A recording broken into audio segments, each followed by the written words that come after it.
Okay.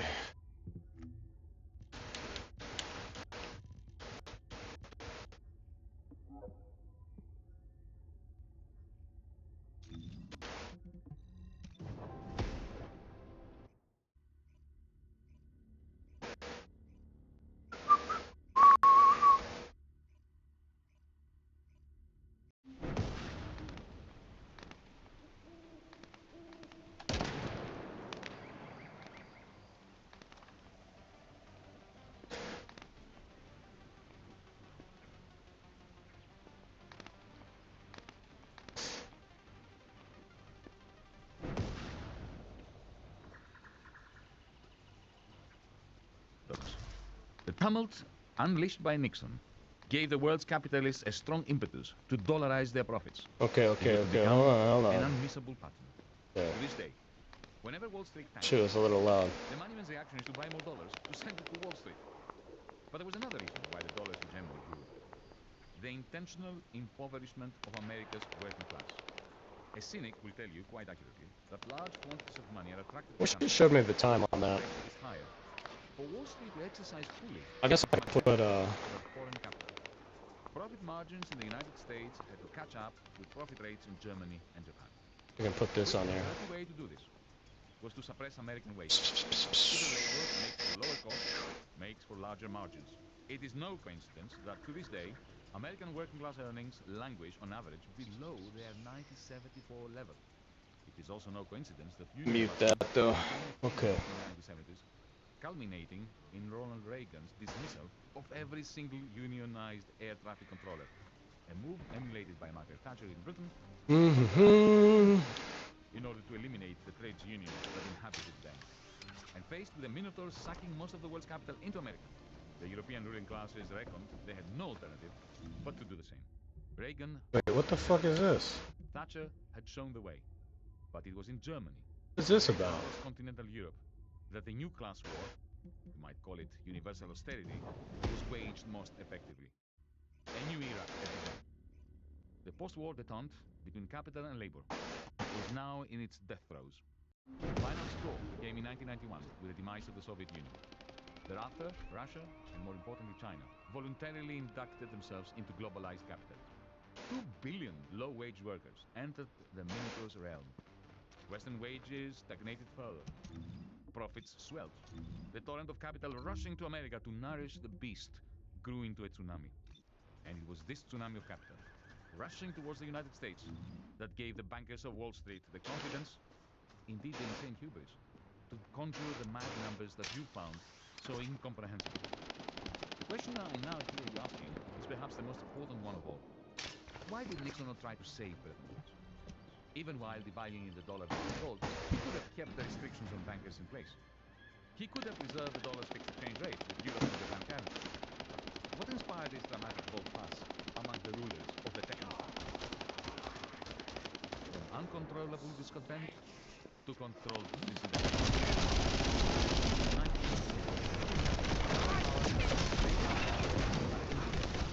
Going against the grain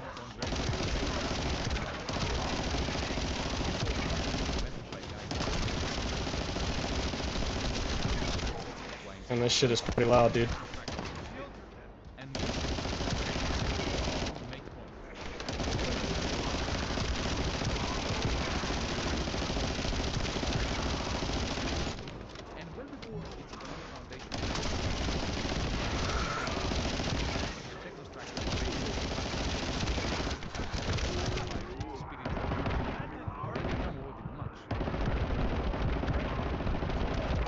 Bro, I can't with this. Volume is insane. And inventing the generation gap years before President Johnson escalated the war. The discontent was ignited, but it was not frozen. So why did Americans and Europe use right back in the mid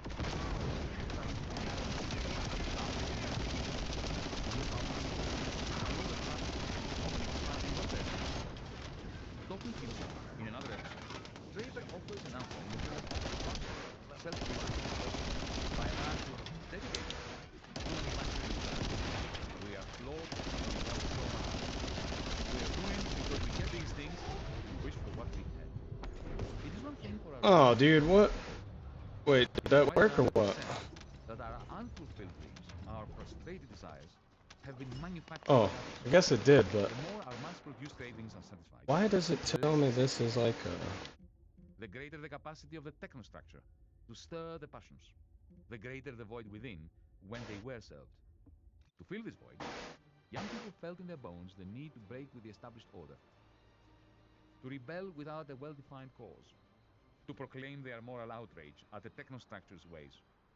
The May 1968 uprisings, Woodstock, even the fervor with which the young threw themselves into the civil rights campaigns, smacked of the rebelliousness that usually foreshadows the tendency. Alright, I'm going back to the other one. I don't know why it shows me that one as like a objective. Young rebels who rejected the technostructure's audacity to plan everything, their desires included, were not alone in feeling discontented.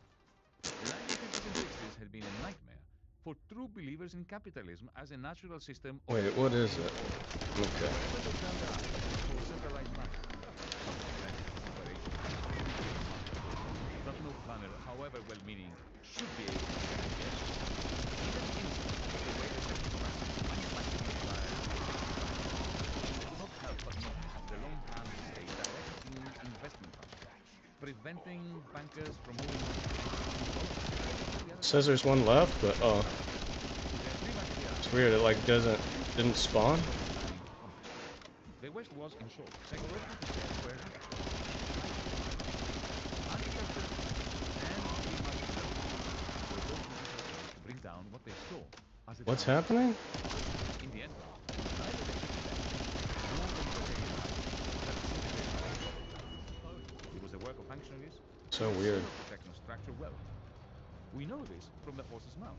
The former New Dealer, who was at the center of the 1971 Nixon shock, and who, between... Okay, get me out of here. ...chaired America's central bank, the Fed. In a 1978 speech at Warwick University, Paul Volcker explained succinctly and simply... Oh, it's...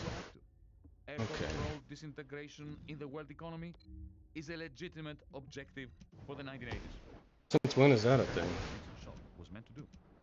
Just as a controlled implosion brings down an unwanted skyscraper, Bretton Woods was demolished to make way for America's global minotaur. Lest you have any doubts, Volcker's own words from the same Warwick speech say it all. Balancing the requirements of a stable international system against the desirability of retaining freedom of action for national policy. A number of countries, including the I'm United out of States, outposts, dude. What? Oh my gosh. where once stood the most stable global capitalist system ever.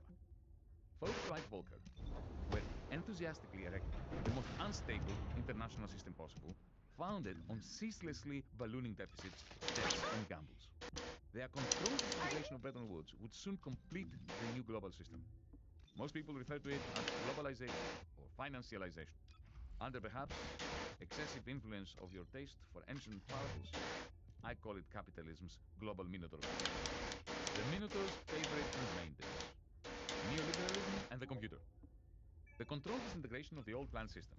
And Okay, need this. Minotaur was always going to hurt American workers. How about After this? decades of a hard step-by-agonizing step slog up the socioeconomic ladder, they were unceremoniously thrown off it and back to the pit of subsistence wages.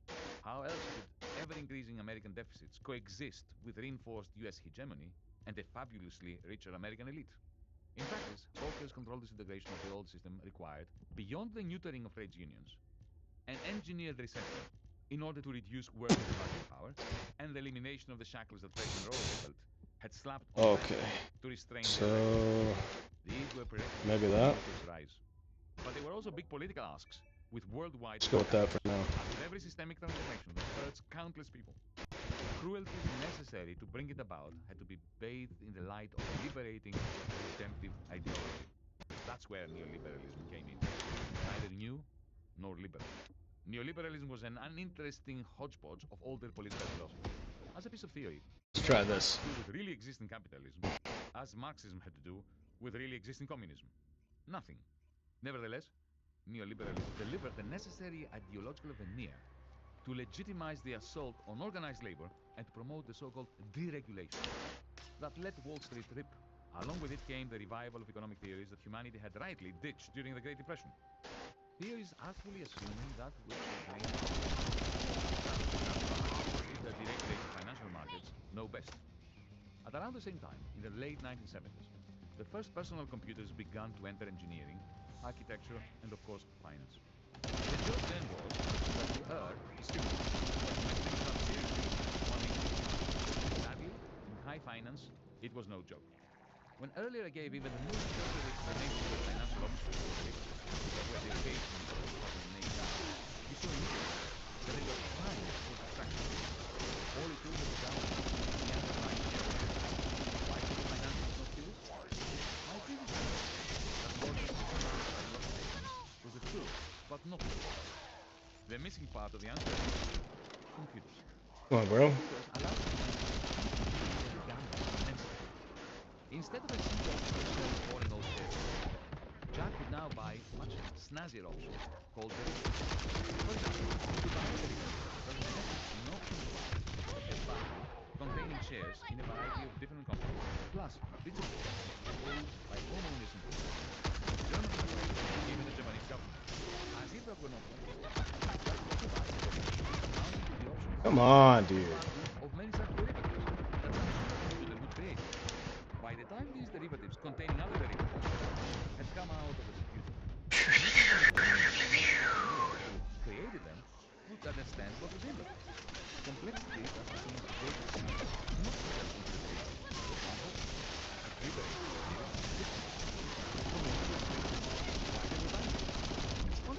Bro! Oh my gosh. these derivatives were made of. Everyone wanted to buy them because everyone was buying them. And as long as everybody was buying, anyone who could borrow a good amount of money to become a billionaire, branded a coward, a party pooper, or a loser by most colleagues, Get his life back, dude. What the heck? exactly what we found. But still, one nation is important. The next Why am I on this? Why did we not let the bankers? Okay. Why weren't they held accountable for their absurd? First, the banks simply means transferring such money from one account to another, and on which every transaction relies, is monopolized Was that the... by the very same bankers who were making the bets. Imagine having gifted your arteries and veins to a gambler. The moment he loses big at the casino, he can blackmail you for West? simply by threatening to cut off your circulation. Second, because the financial gambles contained deep inside What? the deeds to the houses of the majority. A full-scale financial market collapse would therefore lead to mass homelessness and a complete breakdown. Like, do I need to switch the difficulty? I'm surprised that the high and mighty financiers of Wall Street would bother financializing the modest homes of poor people. Having borrowed as much as Nah, I'm just by myself, Pink. to place their crazy bets, they craved more, since the more they bet, the more they made. So they created more debt from scratch to use as raw materials. What are you up to? How? By lending to impecunious blue-collar workers who dreamed of the security of owning their own home. What if these people could not actually afford their mortgage in the medium term? In contrast to bankers of old, the Jills and the Jacks who now lent them the money did not care if the repayments were made, because they never intended to collect it.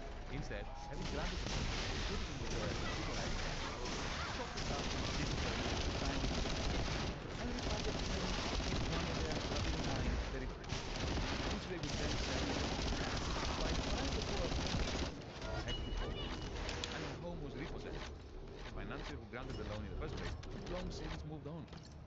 Back in the 1980s, I remember a famous economist saying sarcastically that everywhere he looked, he saw the productivity gains brought on by computers.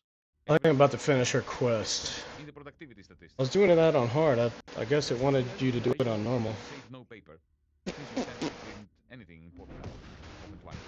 So too, they did little to boost Happiest output, bunny. but the computer did have an enormous impact on finance. It multiplied the complexity of financial instruments by hiding the ugliness within them. And it allowed for the frantic trading to accelerate almost to the speed of light. Can you now see how, in 2007, the world of finance had managed to place bets worth 10 times more than humanity's total income? Three were the handmaidens of this motivated madness. The torrents of money rushing to the American Feet pyromaniac. the computer-generated complexity Okay. of financial derivatives, and I have to do it with Bunny though? that markets know best. Back to your question. Now that computers speak to each other, Will this network make capitalism impossible to overthrow, or might it finally reveal its Achilles heel? You've been extremely patient with me. Everything in this chapter has danced around your question, offering merely a prelude to its answer. What is this, 6? That have taken place since the discovery I of think but I must ask for I your need 14. First, I need to get something off my chest. After hearing your question, I felt a tinge of sadness. For the first time, Jeez. you were no longer confidently instructing me, explaining how technological change shattered the existence of social order, propelled history, and Maybe we don't need that for this. issued like lamentations of what had been lost. No, suddenly you're asking me to explain a technological and social transformation to you. Inexplicably silent begins to make sense. The question, did the internet do to capitalism that which iron's magic had done to prehistory? Or We have 7? capitalism invincible? Is not just hard to answer. The Okay. responsibility of answering it marked a rite of passage, a final curtain on a blessed. Oh, the bunny quest? It put the onus on me to carry forward your method of thinking. So now let me try to do that. No, Dad, even though it gave This one. a breathtaking boost for a couple of Defeat Pyromaniac and acquire comms tracking component. Okay, whatever. On its own, its Achilles heel, as I initially suggested. What the internet did to capitalism was more subtle. In conjunction with the attention market that the technostructure had fabricated, and under circumstances created by the Let me try to do it by myself. It's 2008 fall. The internet shattered capitalism's evolutionary fitness. And as I shall explain in the next chapter, it did this by incubating a new form of capital. I don't know, I might not have enough defense and stuff on her.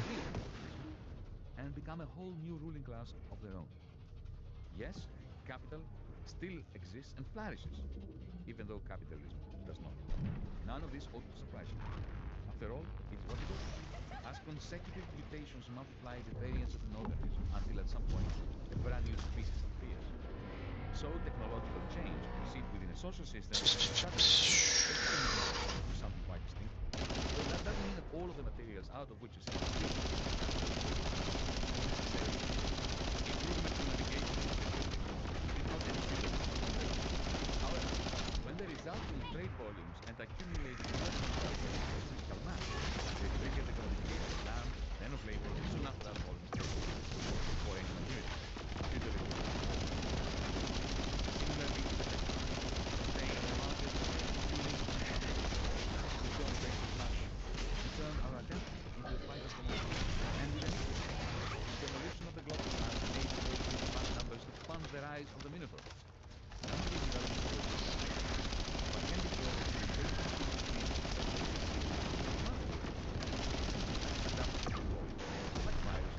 facing myself. But there comes a time when some means evolve so much it's probably best to call it something.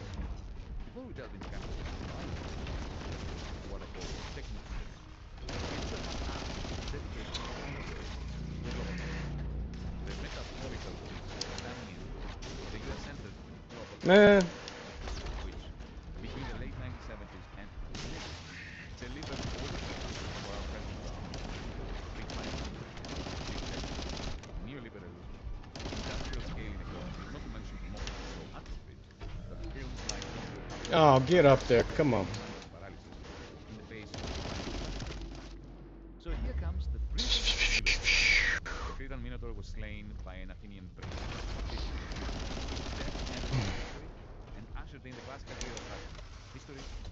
It's hard to hit this back. Oh, he went off of it. That's good.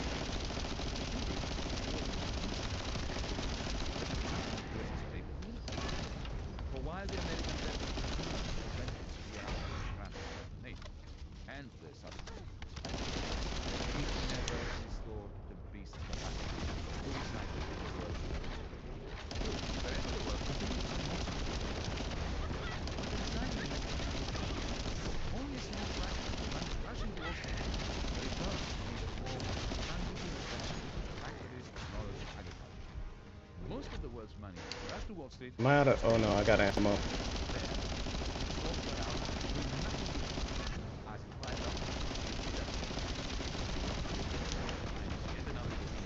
To do stupid things at the mammoth. Some of us have dared, but the Minotaur's build a new system where wealth no longer needs poverty. Oh man, every time. Terms of better rather than more. Those of a hyper-optimistic are increasingly today when exploitation withers, politics withers, and our environment such roads faded out of sight. And although it was found they were revived during the next big crisis, the need is vulnerable will in the end be remembered as sad, watchful trees whose 30-year reign created and destroyed. They looted the habitat, sacred, dreams of virtue, and finance productive. By dying, they forced capitalism into its last. Did he snap out of it? Alright, there we go. Oh man, that thing fucked me up.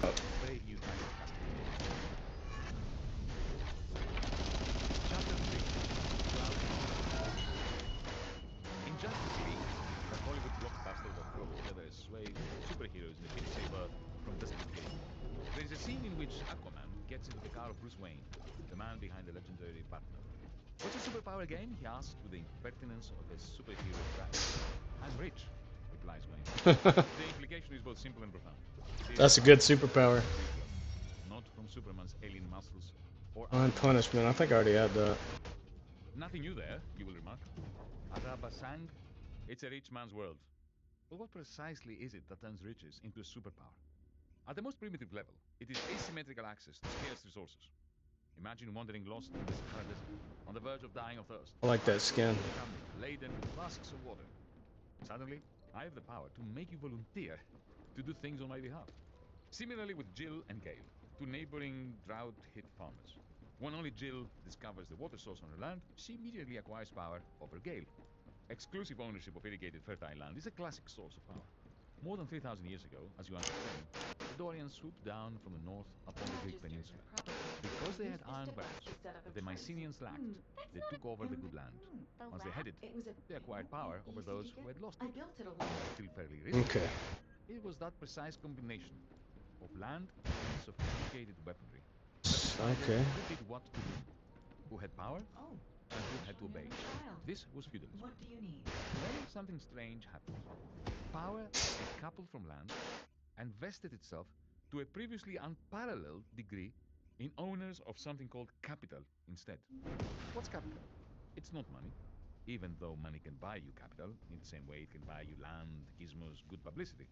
And it's not weapons, even though weapons can help you expropriate capital as well as land. Before capitalism, capital was easy. It took the form of material goods that were produced specifically for the purpose of producing capital. A stick saw, in this sense, was no capital, since it would nothing except a severed head or a pierced torso. But a stick saw or a fishing rod were typical capital goods, trade facilities, produce means of production. Capital goods matter again. Damn, I don't even have any skill power.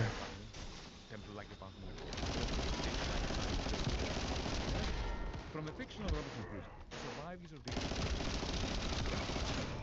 south of supremacy shipwreck, to the great feudal estates that founded Europe's splendid cathedrals, capital goods armed the human hand with new powers, stirred our imagination, and enhanced our productivity, not to mention our capacity to kill each other with ever greater efficiency. But then came capitalism, riding on capital's brand new capacity, the power to command. Commanding capital. In 1829, a 36-year-old Englishman decided to quit England and seek his fortune in Australia. Thomas Peel, a man of means and political brains, sailed to the Antipodes with 3 good ships carrying, besides his family, 350 vessels, men, women, and children, seeds, tools, and other valuables, plus £50,000 in cash, a considerable sum back then, roughly equivalent to 4.6 million in today's pounds. The idea was to set up a small but modern agricultural colony on the 1,000 square kilometers of land the colonial authorities expropriated the natives on his behalf. But soon after arriving, his plans were in ruins. The main cause of Peel's failure was unimaginable. His plans were meticulous. Yes, there would be hardships, bad crops, and resistance from native Australians to tussle with the local colonial authorities. However, with his political clout, I really want to finish leveling up this rocket launcher because I don't even like these rocket launchers. I want to level up like a nice sniper rifle or something, you know? To do a bunch of damage with. What is this? Oh, this is the boss. Oh shit. You're gonna die, not me. And until 19th century version and went into the himself. It was just a team by his English background, launched into a 4th century world by the situation of individuals. He assumed that the capital he had brought along from Madrid vested in him all the power he needed to order his English empire. Here's assumption was no other than wage labor. It was a sound assumption in Britain, where following the enclosures, the mass privatization of common land that took place from the end of the 18th century onwards. Expelled peasants lacked access to any land. Landless laborers resigning a wage job in Manchester, Liverpool or Glasgow would simply starve to death. Come on, man. In Western Australia,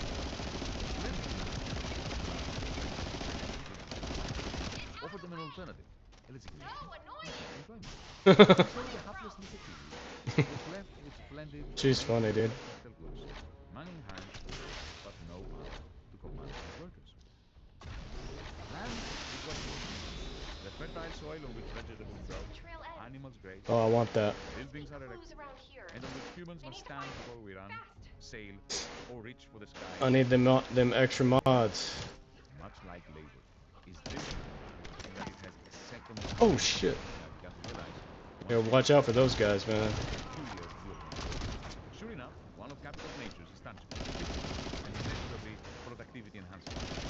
Second, an inevitable power to command others.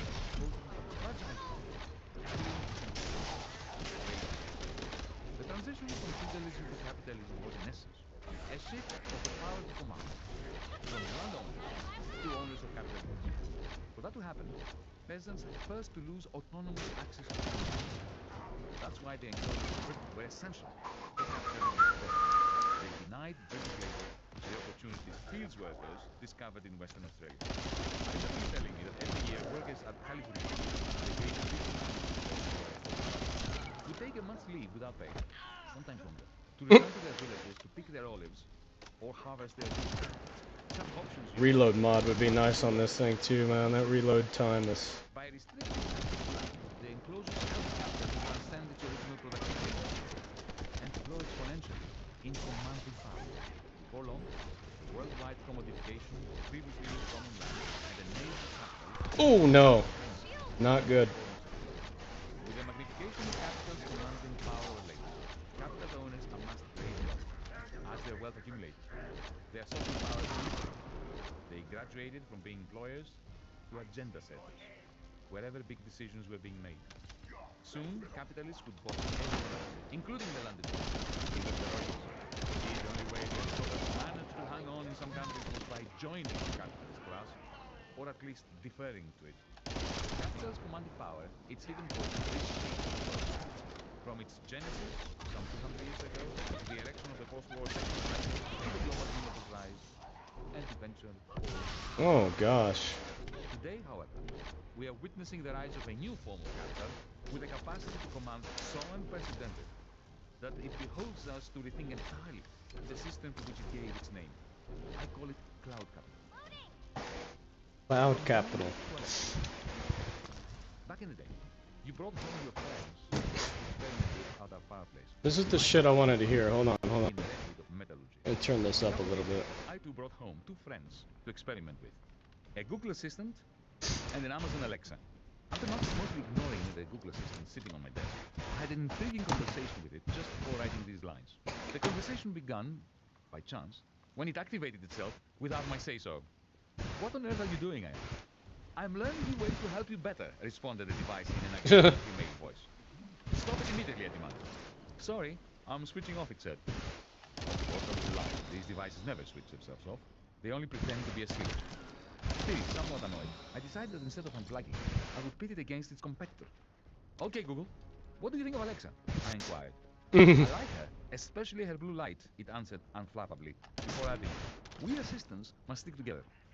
In the room next door, this is wild. The device was sitting on another door. Alexa activated itself to utter one word. Thanks. This eerie show of solidarity between competing artificial intelligence devices concentrated my mind on a pressing question we often forget to ask. What exactly is a device like Alexa? What does it actually do? If you ask Alexa, it will tell you it is a home-based virtual assistant technology ready to accept your commands. Switch on the lights, order more milk, take down a note, call a friend, search the internet, tell jokes. To be short, a dedicated user mechanical service. All true, except that Alexa will never ever tell you what it truly is. A tiny cog in a vast cloud-based network of power, within which you are a mere node, a speck of digital dust. At best, a plaything of forces beyond your comprehension or control. Don Draper also tricked us condescendingly. He sold us the sizzle, not the steak. He weaponized our nostalgia and manipulated our melancholia to sell us chocolate bars, patty burgers, and slide protectors. He worked out how to make us buy things we didn't need or want really. He bought our attention to commodify our souls and pollute our bodies. But with Dawn, at least we had a fighting chance. It was his wits against ours. With Alexa, we stand no chance.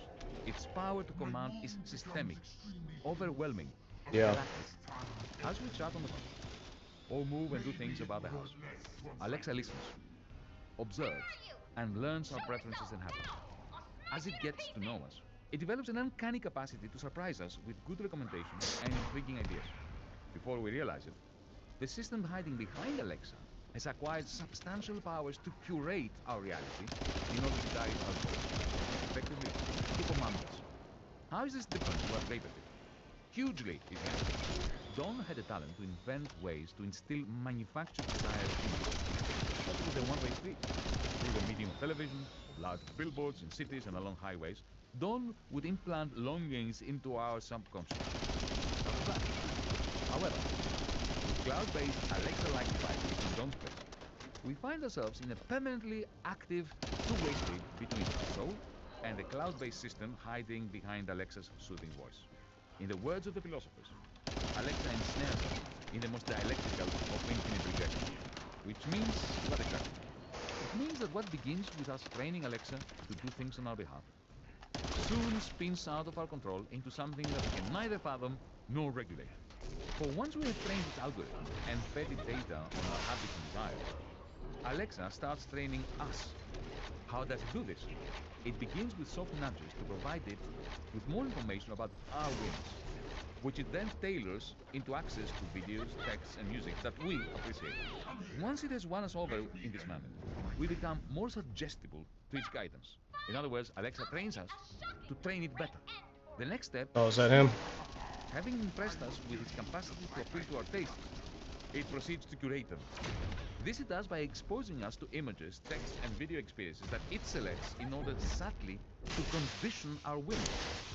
Before long, it is training us, to train it, to train us, to train it, to train us, ad infinitum. This infinite loop, or regress, He's stuck on stuff so much in this game too. The algorithmic network hiding the cloud behind it, to guide our behavior in ways superbly lucrative for its owner.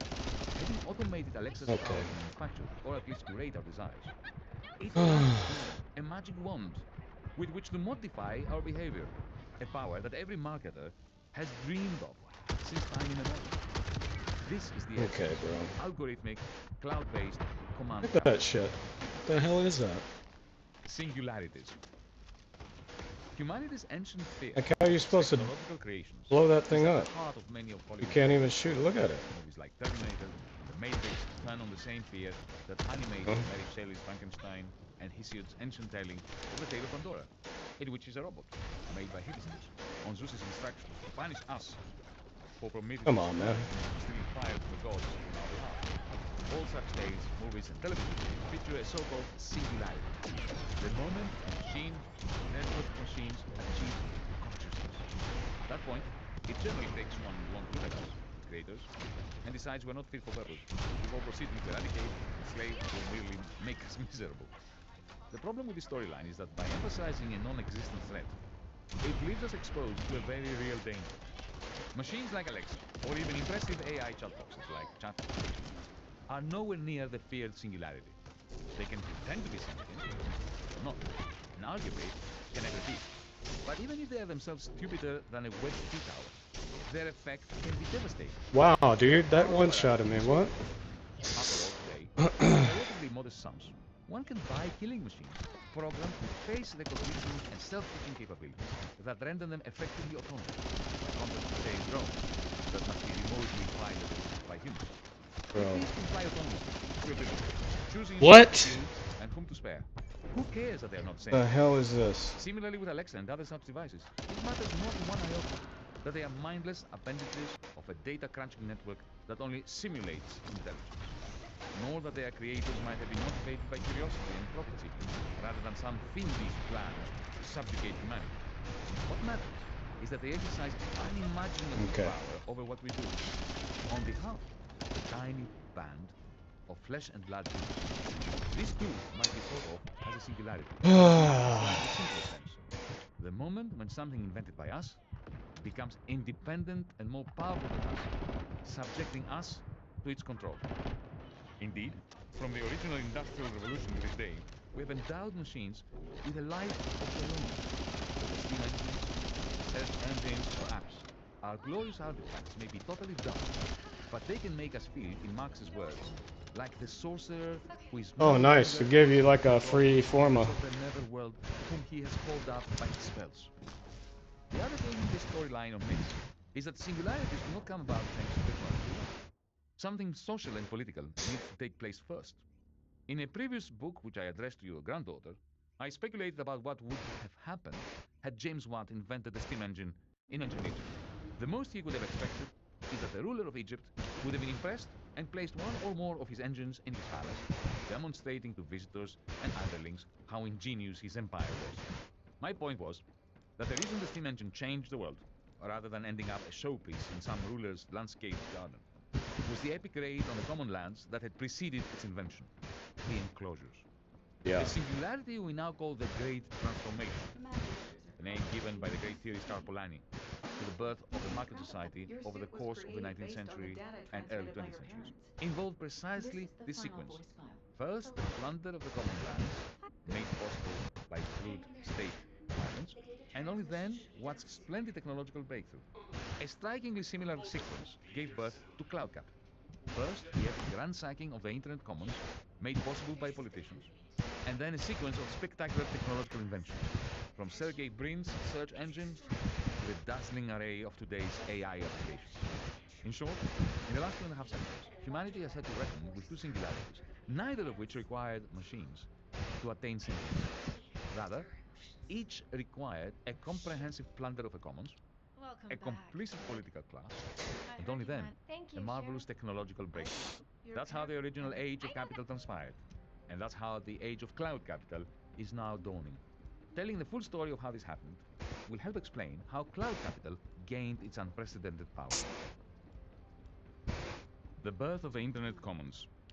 Hello, Bunny. Now that computers speak to each other, will this network make capitalism impossible to overthrow, or might it finally reveal its Achilles heel? To gauge the Internet's impact on capitalism, we need first to understand its evolving relationship with capitalism. At the beginning, it had none. The early Internet was a capitalism-free zone. If anything, it seemed like an homage to Soviet Gosplan, the state planning committee whose job was to replace the market mechanism. A centrally designed, state-owned, non-commercial network.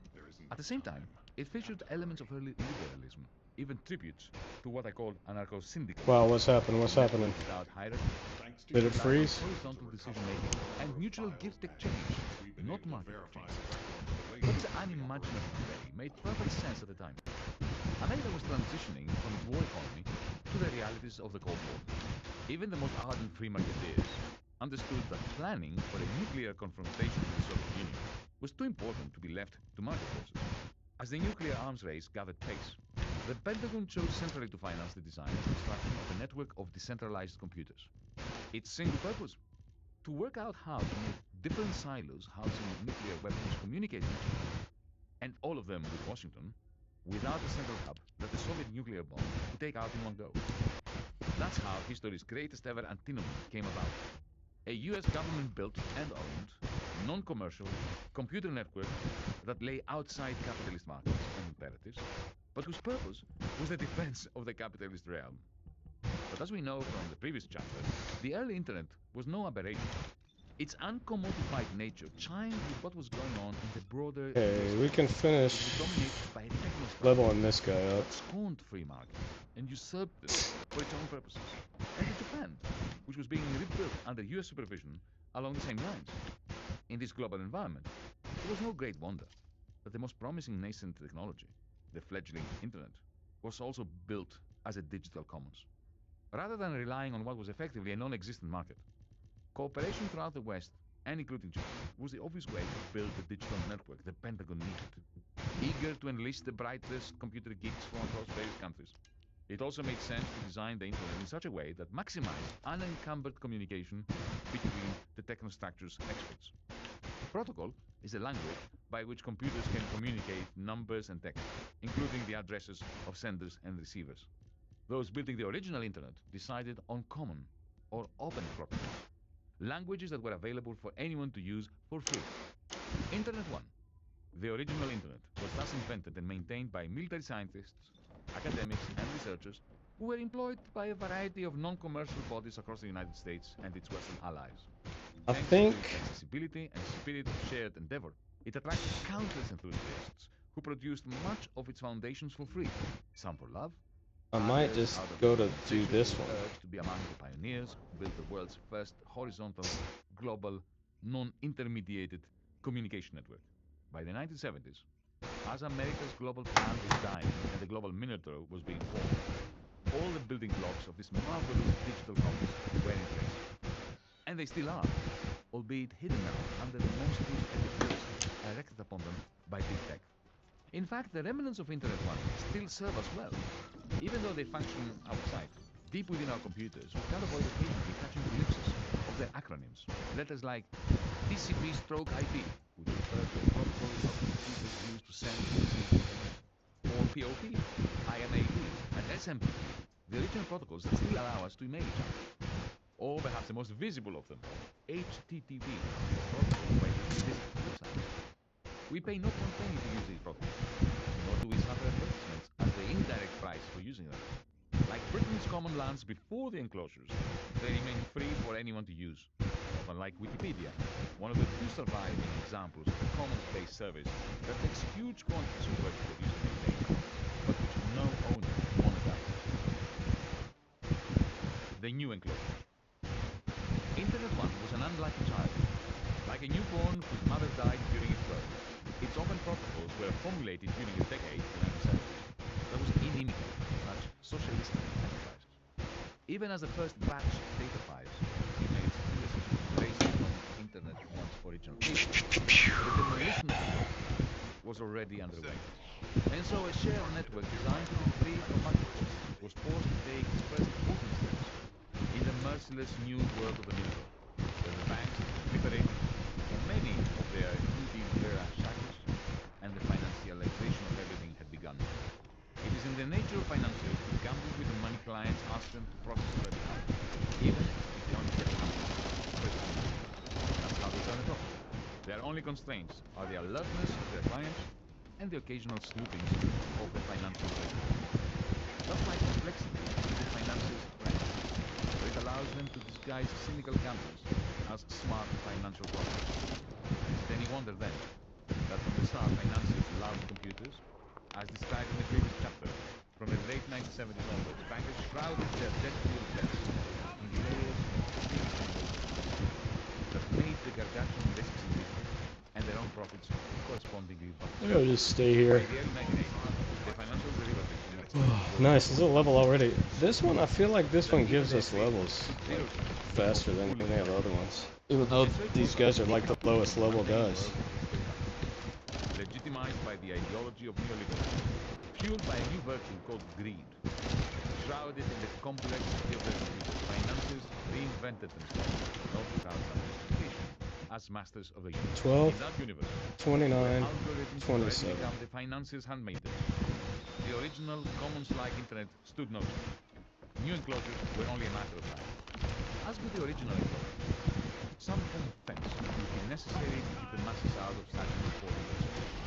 In the 18th century, we could learn that many were denied access. In the 21st century, it is access to our own identity. Think about it. I still have the light blue ID card that you were issued with when you came out of that prison camp in 1950. I remember you telling me how to be destroyed with you before hunting you. It was an extreme example of how, under the very least, our relationship with our identity was mediated and controlled by the state, which held a monopoly on the powerful tokens that legitimized us as rights-holding citizens. Passports, birth certificates, or faded ID cards. Today, these have been sidelined. Oh, thanks, Tree. But in reality, does more work every day. Yeah, I'm just trying to level some stuff up. Nothing exciting. Astoundingly, our digital identity belongs neither to us nor to the state. Strewn across countless privately owned digital realms. Yeah, thanks, yeah. None of them is us. A private bank owns your ID. I could turn it up a little bit. I don't think anybody's listening to it. Facebook is intimately familiar with whom and what you like. Twitter Well, I just took a mod off. Oh shit. That you linger over idly before scrolling on. Didn't mean to do that. Apple and Google know better than you do what you watch, read, buy, whom you meet, when, and where. Spotify owns a record of your musical preferences more complete than they once stored in your own conscious memory.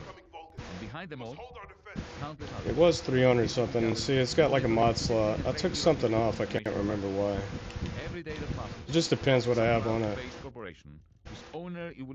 I need to level that one thing up though. I remember the few years after this one. When you and Mum resisted my I thought I had one with a level in it, but I guess not. Take over our senses and dull our evening discussions. Oh no, it's there. The corporation's illegal pilfering of our digital identity is much harder. One can of course insist on using cash only, on buying stuff exclusively from bricks and mortar shops, and on using landlines or at most old-fashioned flip phones that do not connect to the internet. But if one has kids, this means depriving them of a world of knowledge and fun that all the other kids have access to. Moreover, as bank branches, post offices... Oh yeah. I'll pause it till you get back. The states place limits on how much cash you can use in a single transaction. Resistance...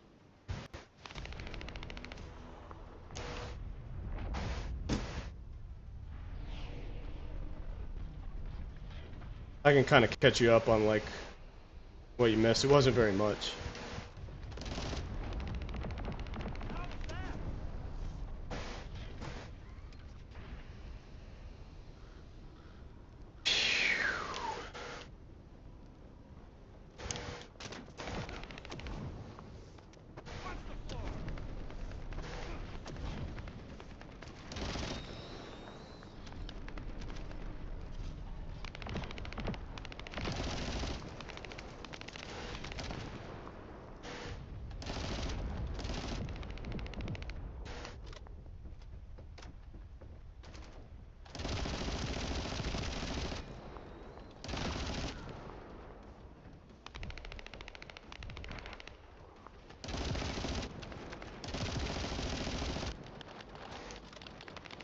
Maybe I should put a forma on the thunder cage. Good luck. I don't want to finish these first though. This one's 29. I can't wait to finish this one so I can start working on like a sniper rifle. I don't really like these launchers.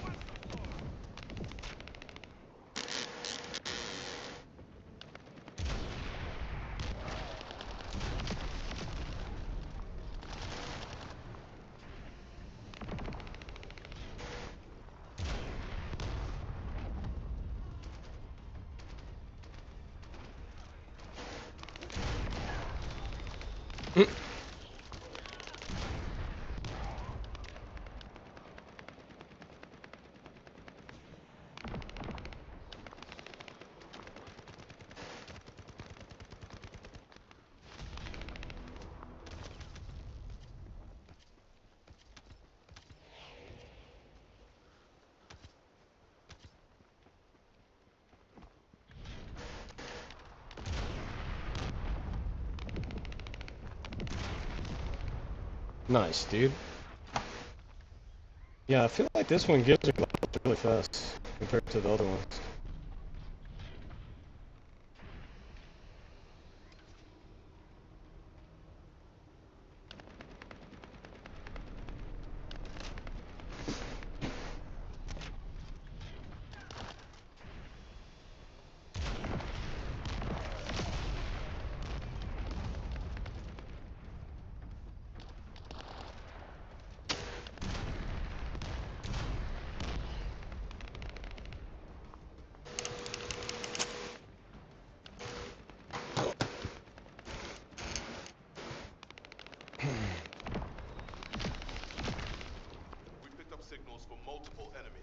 Good luck.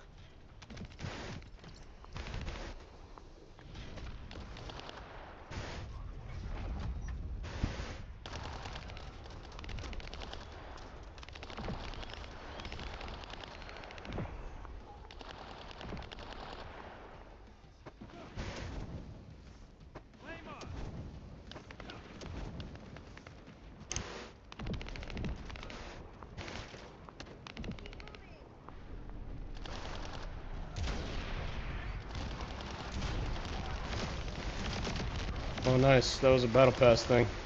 I didn't even know.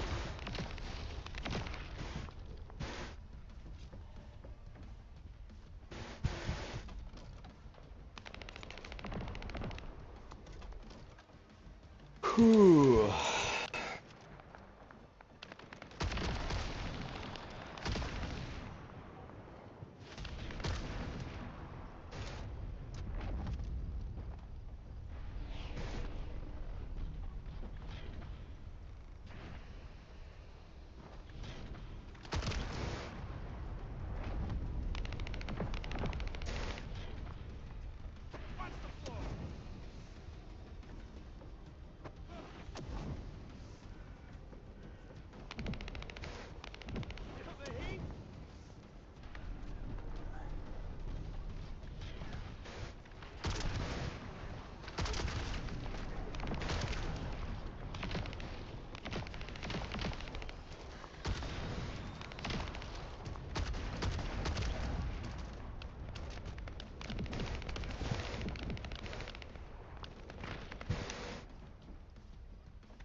Recon Corps spotted enemy reinforcements.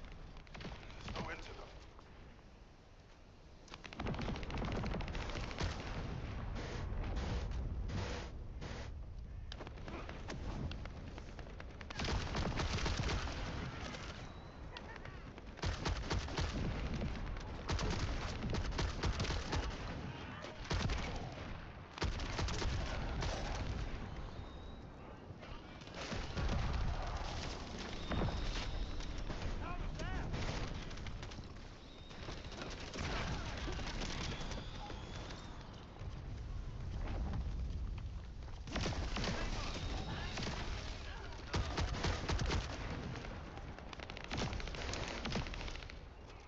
Mm-mm-mm.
The hell was that lag, dude?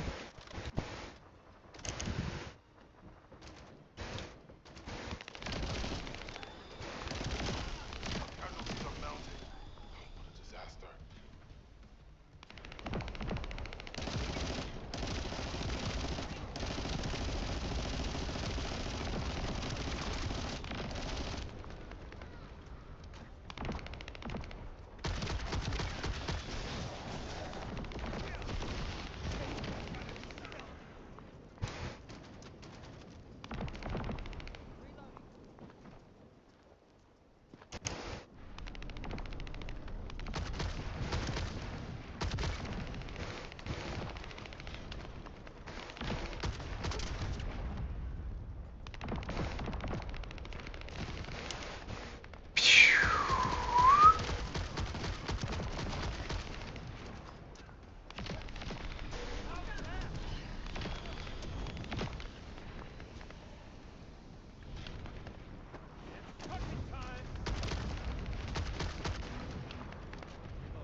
Oh.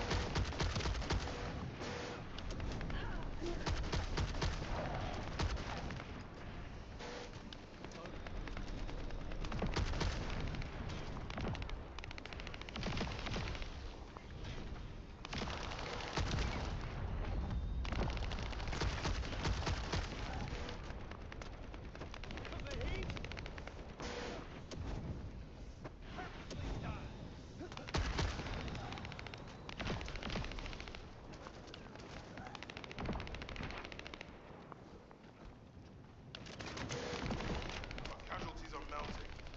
What a disaster.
Okay. Nice, dude. I got one of these finally. I'll never get these.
Casualties are mounting.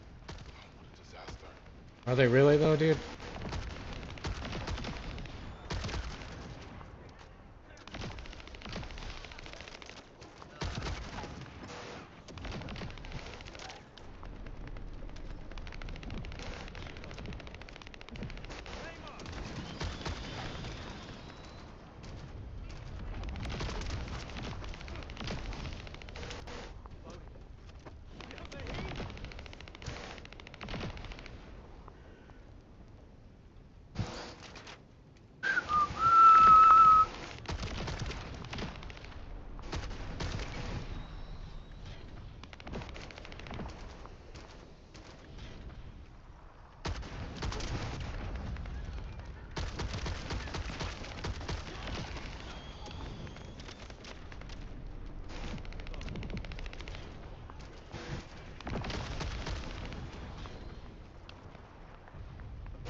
This is like the Hydron of First Ascendant, dude. I need to see if they have any ammo anywhere, man.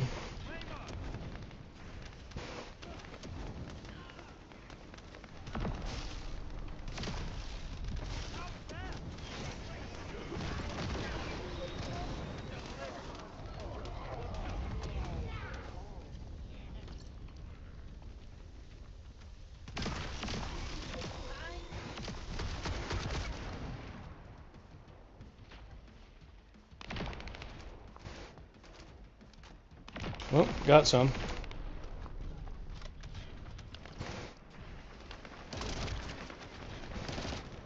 These guys drop void shards? Those vaults are at didn't expect them to send a force of this size.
Hmm.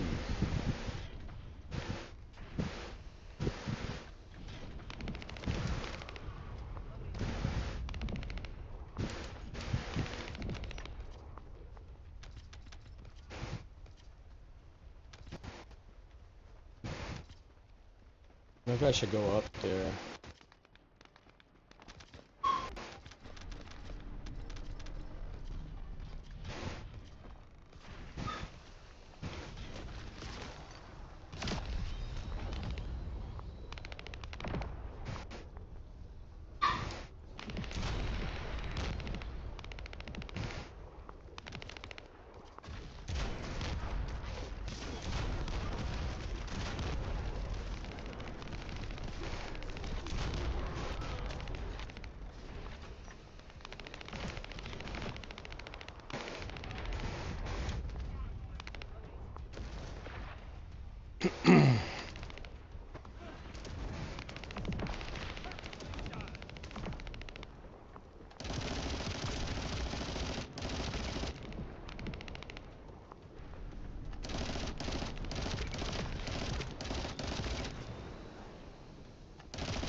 It's clear the Vulgus are after the Kuiper.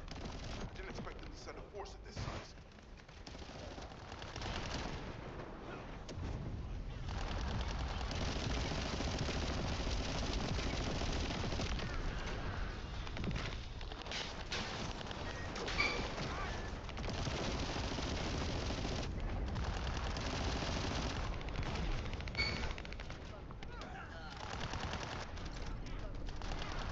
Oh, that guy drops void shards. The boss.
is like a terrible skin, dude. I hate that. It's like an action figure.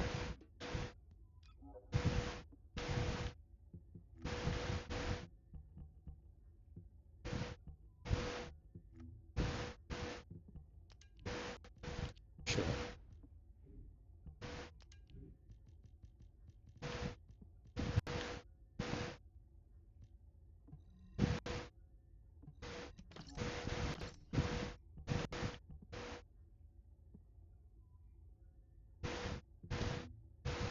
I don't understand what it says, like, customize, but...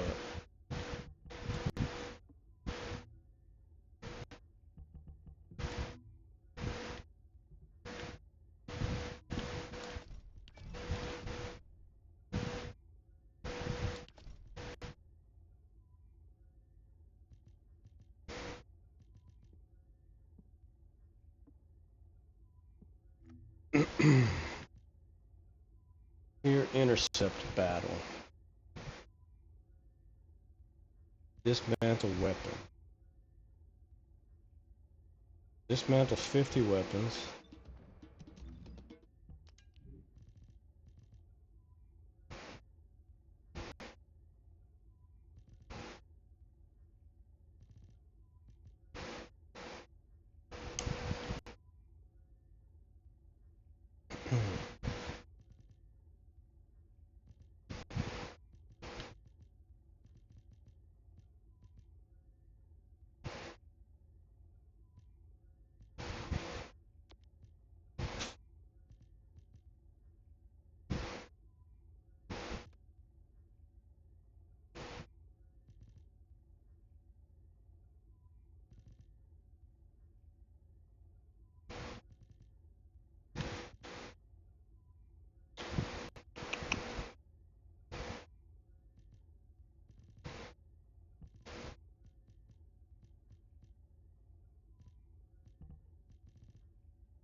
I guess we can save some of these and then just...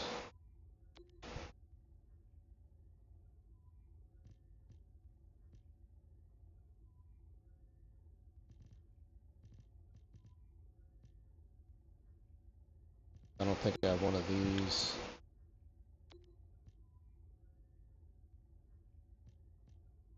I don't know about that one.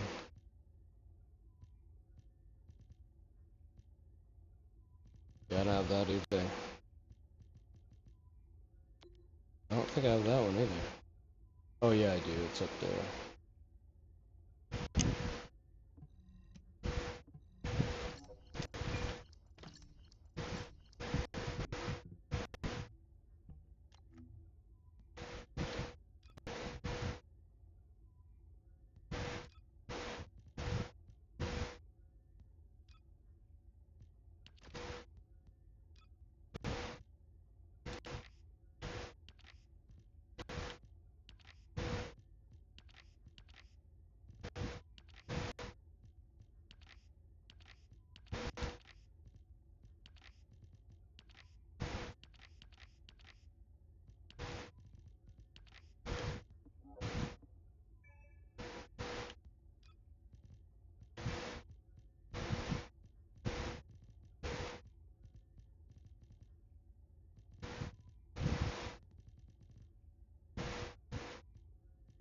I don't really see the difference. Oh, you have to click on it.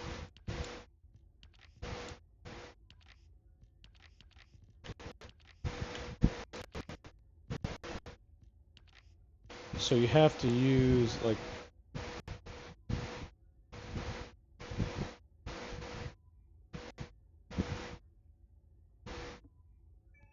I don't know what that means.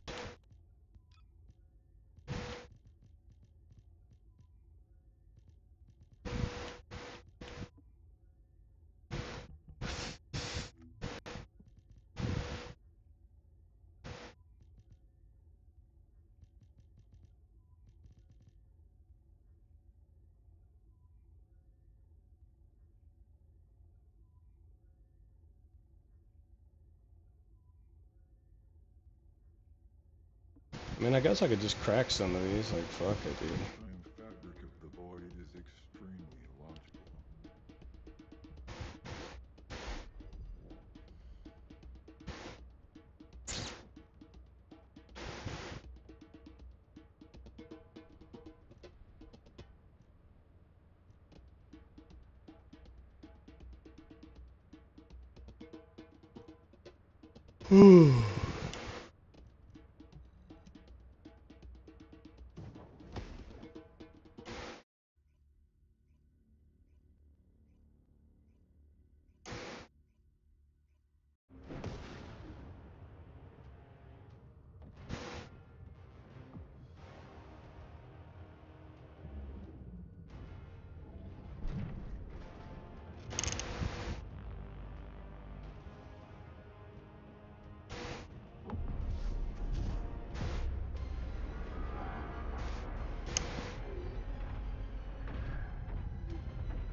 Was that the...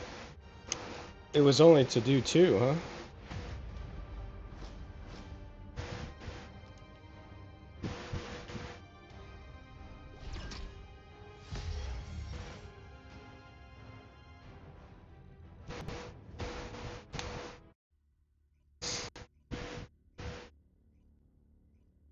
Man, it's hot.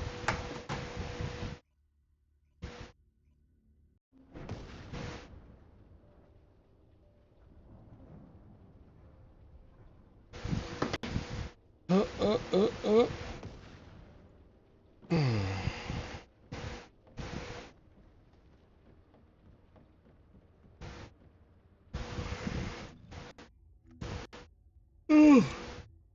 Oh, man. Yeah, what am I missing here? I don't know.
Okay.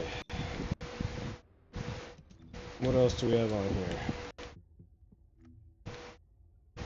Okay, nice. Dismantle weapons. Acquire gold. Reach mastery 20. Enhance unique ability. Find records. Oh yeah, that's those.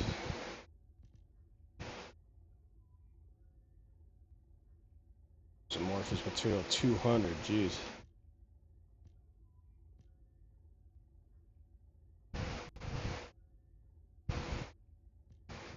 I didn't get all the way through it. I listened to like half of it. It was really interesting though. Um, I think I want to listen to the rest of it before I mean, I guess I could put it on right now.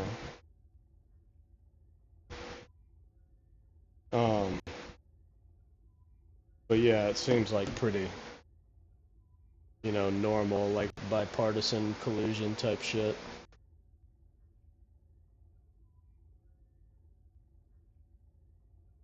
Hold on, where's it at? Where's it at?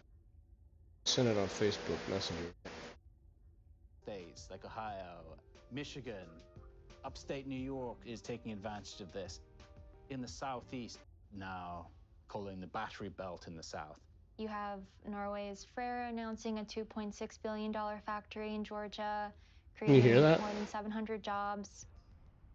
The production tax credits in the IRA levels the playing field for Western producers. The hope is that through the 10 years of the IRA program, scale has been developed, supply chains get developed, then Western producers can compete one-on-one with the Chinese Yeah, producers yeah. from that point That's forward. like from how far I got, like in the US is I kind of understood they're trying to like recapture some manufacturing jobs and everything.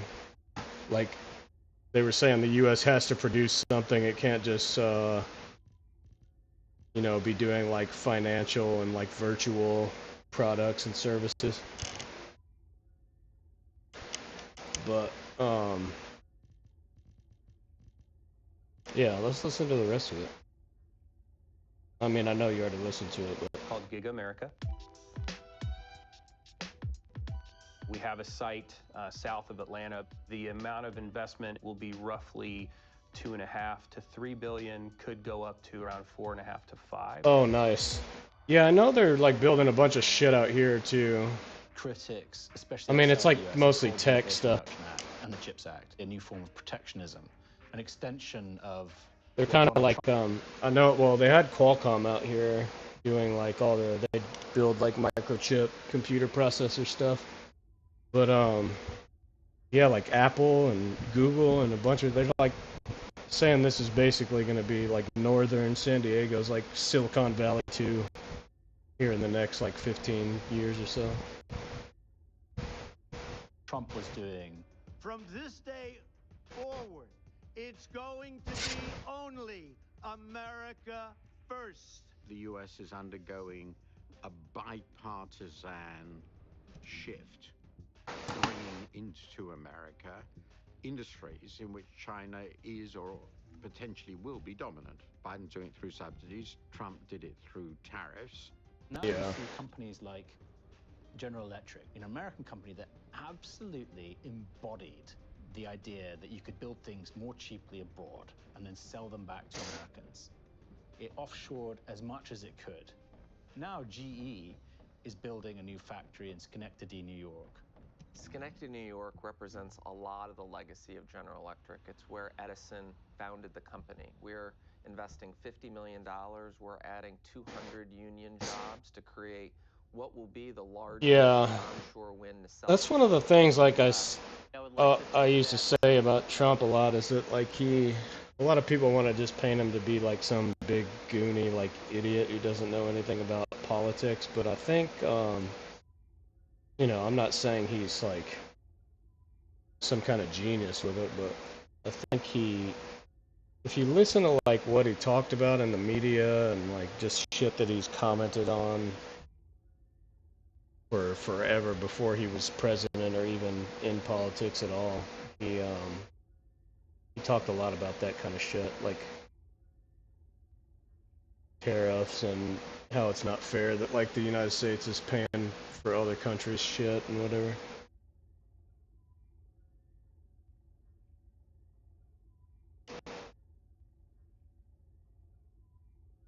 Yeah, it makes sense, yeah. I mean, that's like a super old thing, too. It's not like a Trump thing necessarily. Like, that was the way the North, like, fucked over the South in the first place. Was by putting tariffs on, like, the French and British stuff. That's, like, what caused the Civil War in the first place.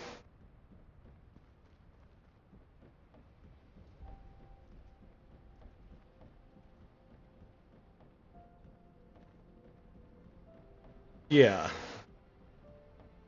That's pretty, like, reflective of the different kind of, like, ideological approaches, I think.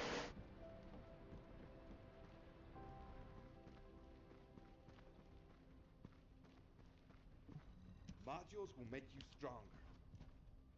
Modules will make you strong.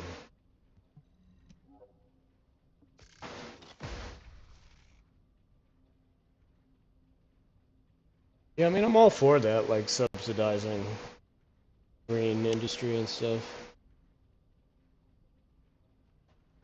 I'm gonna hit play on this again. They would have picked Schenectady anyways, but probably not. I know the IRA has been a big part of it. So we're in upstate New York. We're probably not the lowest labor rate in the world. It is very good work for the existing skill set that we have and to bring in all this new blood that can then learn from people who've been building generators and turbines for 30 years. General Electric's an important employer for the Schenectady area, and frankly, depending on what chapter over the last 20 years, one in which we've been reducing jobs, not adding jobs. I'm actually a third-generation GE Schenectady employee. My grandfather in 52 and retired in the 70s. My father retired after 40 years service in 2010. I worked down the hall. I think he did some really smart campaigning, like people in here have a relative who worked adopting the whole like internet meme culture and everything. You know somebody who worked for GE at some point. Schenectady peaked maybe back in the 60s and 70s with 40,000 people here. So yeah, the birth certificate, like he was born in Kenya type of shit. Yeah. Biggest investment that I've been a part of in my 26 years here. Factories like to know that there's work in front of them and that they're going to be here for a long time and be sustainable. And to have the business have enough confidence that Schenectady can do this, that we're the right place to put it, is just huge. Developers are listening. They understand that because of these tax credits, they can actually thrive in the US. They can make the profits there. It will have an impact on global trade. All right, what should we do here?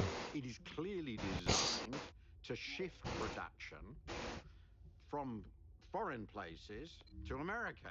And that's ultimately what a lot of protection is designed to do. Some of the architects of globalization, for example, John Podesta, who is now President Biden's official in charge of the Inflation Reduction Act, he was part of the Clinton administration. I mean, if you think about it, like, that's what I was saying in the first place, like the tariffs, I mean, the let businesses sort itself out thing is kind of a American policy is about reindustrializing, like conservative Republican type shit, but like imposing a bunch of tariffs is definitely not.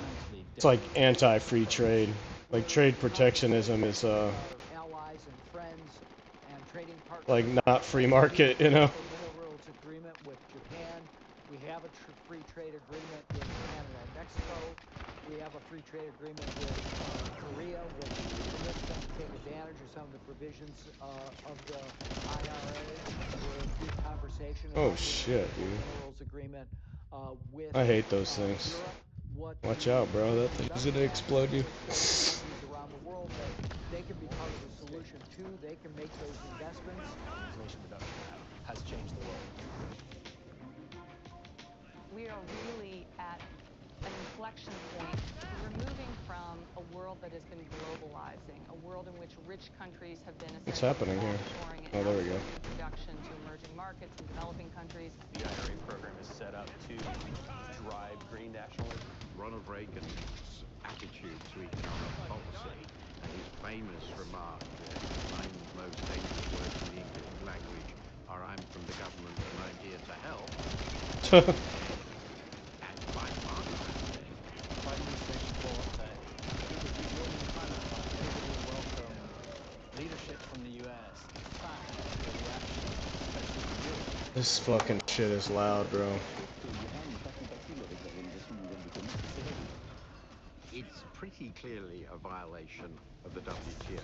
You'd say by now the WTO's moribund anyway, who cares? But it's another nail in the coffin. The basic consensus was that the governments create the rules, the framework within which business operates, but governments aren't actually in the competitive arena with their money. Once you move to a world in which they are, everything becomes very uncertain and unpredictable. And it makes cooperation much more difficult. And these were all the reasons why, after the 30s, we tried to create something like the WTO. So it would be very bad for international relations and the international economy. Volonté commune aussi de répondre aux Oh shit. déposées par le choix américain de l'Inflation Reduction Act qui va créer un vrai choc. Et si l'Europe ne réagit pas dans les prochaines semaines, pourrait conduire à une désindustrialisation de notre continent. It got a lot of flack from Europeans, which I found kind of amazing because Europe and many countries, for example, have been complaining for years that America should do more about climate. This bill does mark a fundamental shift away from the market knows best strategy. We're going to say Climate change is a war that we have to win. Fighting for a clean energy future requires industrial strategy, and that's not about the market, that's about the state being an actor in the economy and really pushing change that, frankly, the market hasn't made in the last 3 or 4 decades. It's clearly going to encourage European businesses to invest in America. It's already happening. It is making the US look more attractive and be more competitive. They're doing it with the firepower of a unified federal government. And the Europeans obviously find it very difficult to respond to that in aggregate, because they don't have a federal fiscal power. The concern, of course, is that the response in Europe will generate a subsidy war within Europe. We've already touched off the subject where we have a kind of arms race that's been touched off, a green arms race. Do we need subsidies or... Yeah, they're like beating our ass with that, right? Yes. There is a risk of a battle of subsidies, even internally in the EU, by the way, because of course the level of development of countries are different. This race to the bottom. I don't know, I saw a really crazy, like, subsidies could be fundamentally distorting. Interactive infographic thing about the Everybody knows who will win that subsidy. gigawatts of solar energy created by each company, or each country, I mean. What the IRA has allowed is the U.S. to take a leadership position in the transition. I think it is something that they're striving for. I don't think it necessarily puts the U.S. in a leadership position until you see the scale get built. This fucking reload speed. Europe, I think, is challenging Hear the jurisdictions in Europe. The YouTube? We should call for Europe on the industrialization policy, which was not something that you do at European level. It's not an industrialization force, as it is not a foreign policy force because of the nature of the institution. It's not How about that? federation. You Where hear is it the all now? space of competitiveness for Europe? And on some cases, Chinese won already in the battery industry or the electric vehicle industry. We may have space, but we have to define this. Can we do that together with the US or independently? I think that's a big question mark. What I hear from a lot of European companies, and I hear from European governments as well, is, look, the United States is pushing us. We need to get our act together. We want to Turn the see, game volume down, because it was rapid pretty deployment fucking loud. of clean technologies in Europe. That's in the Dude, world's this shit is interest, bullshit. and that's why we're in dialogue on things like trying to land the critical minerals agreement. There's every chance that at some point the EU and the US agree on some shared way to source minerals for the energy transition. But for now, the tensions are afoot, and they could get much worse. It will create trade tension. It is already creating trade tension. We know that nobody can develop on its own, and we need to balance between openness and national development. So it's a very uncharted waters. Could be very dangerous. We are exactly in the format of the 1940s. More protectionism, more tension, more investment in military. That's not bode well. You could imagine retaliation on one side leads to counter-retaliation globally in the context in which there's already very bad relations between the Western powers and China, and lead to a very dangerous downward spiral in trade and in international relations. What this legislation is intending to do is to ensure that the United States keeps its commitment on climate, and it'll have a very substantial benefit to the global economy. Make no mistake about it, investments in the United States driving down the cost will help economies globally deploy at scale. It's going to be a major challenge to get these factories built and running. Construction groups think the sector needs to fill another 500,000 new jobs just in the next year alone. More laborers than the US actually has available. Quite how the administration fixes that problem is unknown. So what does the Biden administration do then? Does it soften the terms for local labor and so on? Does it start to turn a blind eye to the import of wafers from China for solar panels, for example? I think this obsession we have to reduce dependence on China, again, can be understood.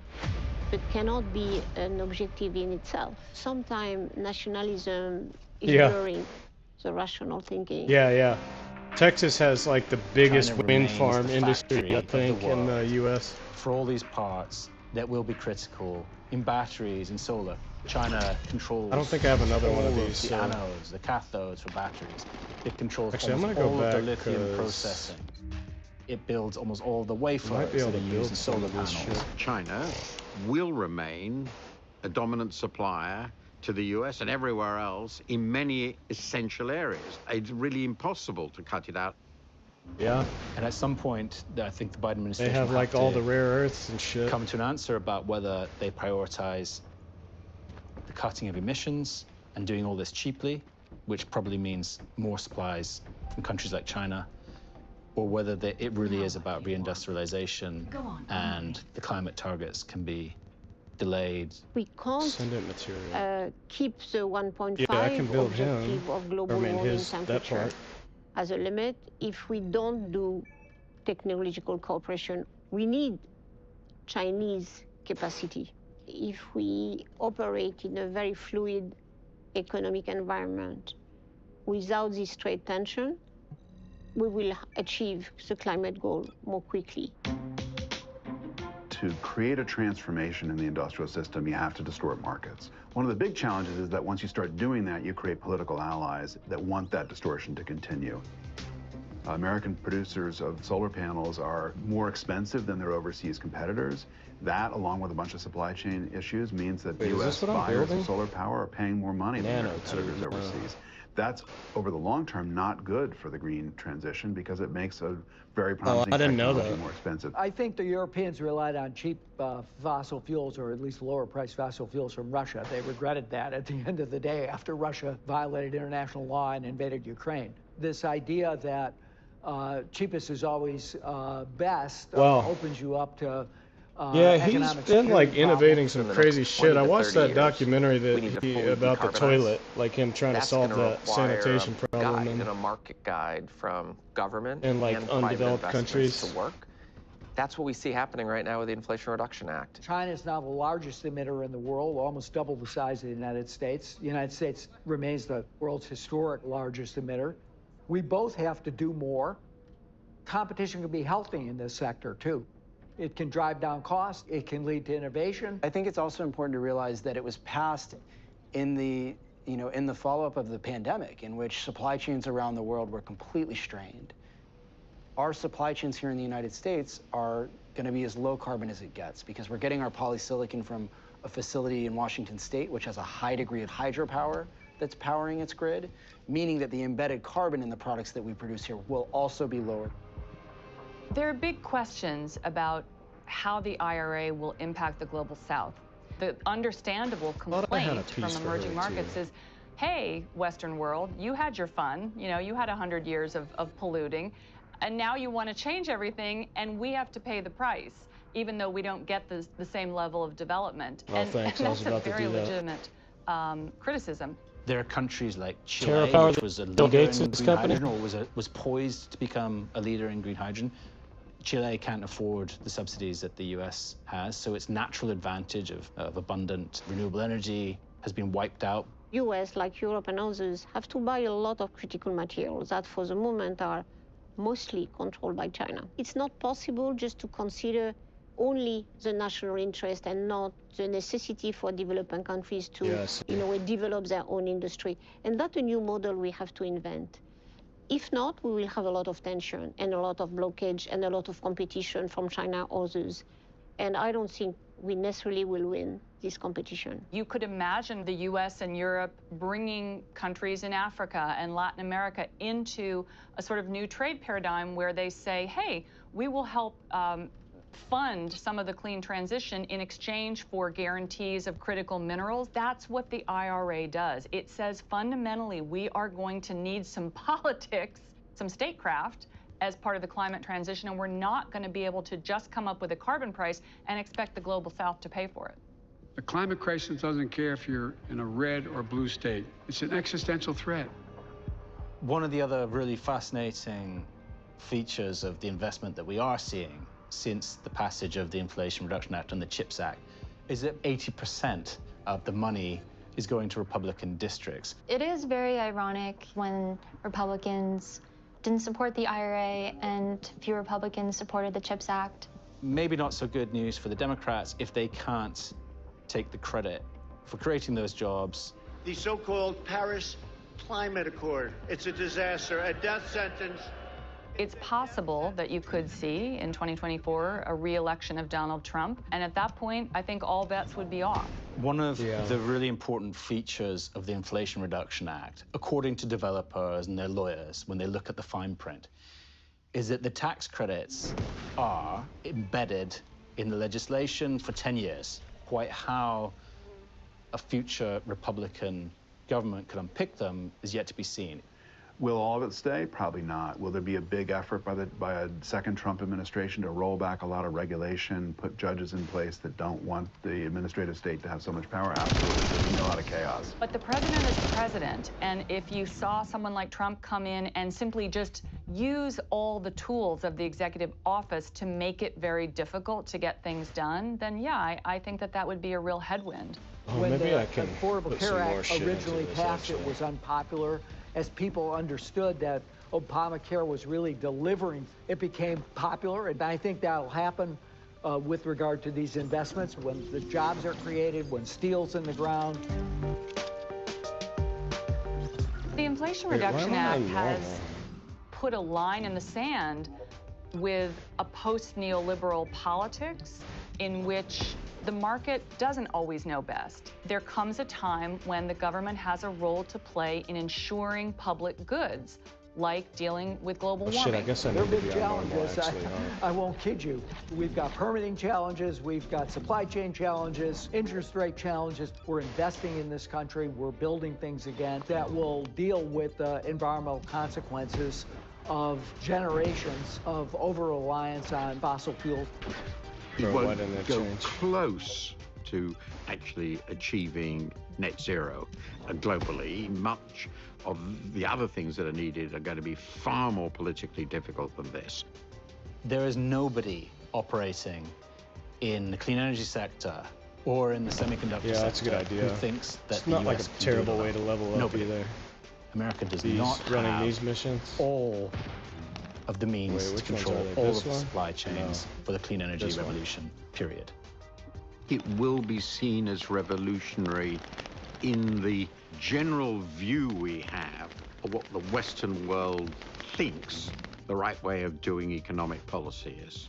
The Americans, real advocates of free markets and free trade, have said we are going to do it in a different way. I don't think that can happen in the US without changing everything.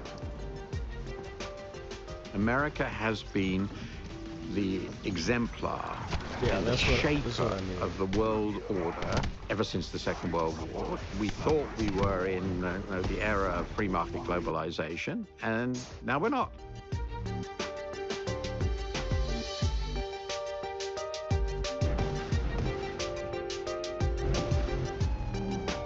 Nice. We've secured the airspace above From the jets operation zone. to electric I'll vehicles leave you and to handle the interior. supercomputers, the U.S. is fighting to Enzo lead has the world in a minimized variety of external industries, interference. We should be especially able to better against focus China. on our objectives. We break down how American technology, December. engineering, and We need to science determine stack what up the against Vulgus its are Chinese doing inside the competitors. cave. Our first story We need is to know about why China's the first items that homegrown Germany is narrow-body pursuing jet are and inside, how it compares as to well as Western what they are. standards like the Boeing 737. As Jeremy is not linked to me. This There is is no way COMAC for me to know what he C919, is China's planning. first homegrown We narrow must body stop jet him that's before been it in the is works too for more late. than a decade. This is the 737 MAX 8, Boeing's popular narrow body plane among airlines worldwide. This type of plane can cover lots of Decimal warns us domestic that and the Vulgus here are intercontinental stronger. routes, accounting Please for more be than careful. half of the global passenger aircraft fleet. And that's a big reason why Beijing hopes its own model can compete with Western giants like Boeing and become the main carrier at home, eventually one day taking on the global airspace. So we compare the design and technology of both planes to see how China's reliance on Western parts could stymie Beijing's ambition to challenge its U.S. rivals. Boeing has more than 100 years of experience with commercial aviation. China, in comparison, started exploring the industry in the 1970s, but for several decades wasn't able to develop its own airliner. So Boeing became one of China's go-to companies. In China, Boeing has had a great couple decades. Richard Abulafia is managing director with Aerodynamic Advisory, an aerospace and defense consultancy based in Michigan. For more than 30 years, he's been tracking global aviation markets with Boeing as one of his main focuses. Dude, that's what I've been talking about for China fucking economic like growth over a and decade. air travel demand growth. It really That's took the off key. in the 90s. That Nikola and Tesla sometime shit. in the 2000s, that began to translate into very large jetliner sales numbers. Boeing's jetliner sales hit a record high in 2017. The American giant sent more than 200 planes to China. That's about a quarter of all its deliveries that year. It also has a 737 completion and delivery plant there. Today, about 40% of China's passenger fleet comes from Boeing, with more than half of the planes held by the European giant Airbus, which also has an assembly plant in China. So in order to reduce its reliance on the two Western jetliners, the Chinese government has been focused on COMAC, which was established in 2008. And Chinese President Xi Jinping has especially been keen on creating a domestic airliner. 每年的话要成百上千亿的都花在这个买飞机上，我们现在要花更多的钱来研制。Like to compete with Boeing. China hasn't revealed how much it's invested in COMAC, but some aerospace analysts estimate that the state-owned company has received somewhere between $49 and $72 billion in government aid. That was and is a national goal for China to be able to compete against the U.S. and Boeing. Alex Kreutz is managing director with U.S.-based aerospace consulting firm Patriot Industrial Partners, and he's been following COMAC's programs for about 7 years. Ultimately, designing and building a successful commercial airliner is very technologically advanced for countries to be able to do. So to develop a successful commercial airliner, China has been eyeing Western designs like Boeing.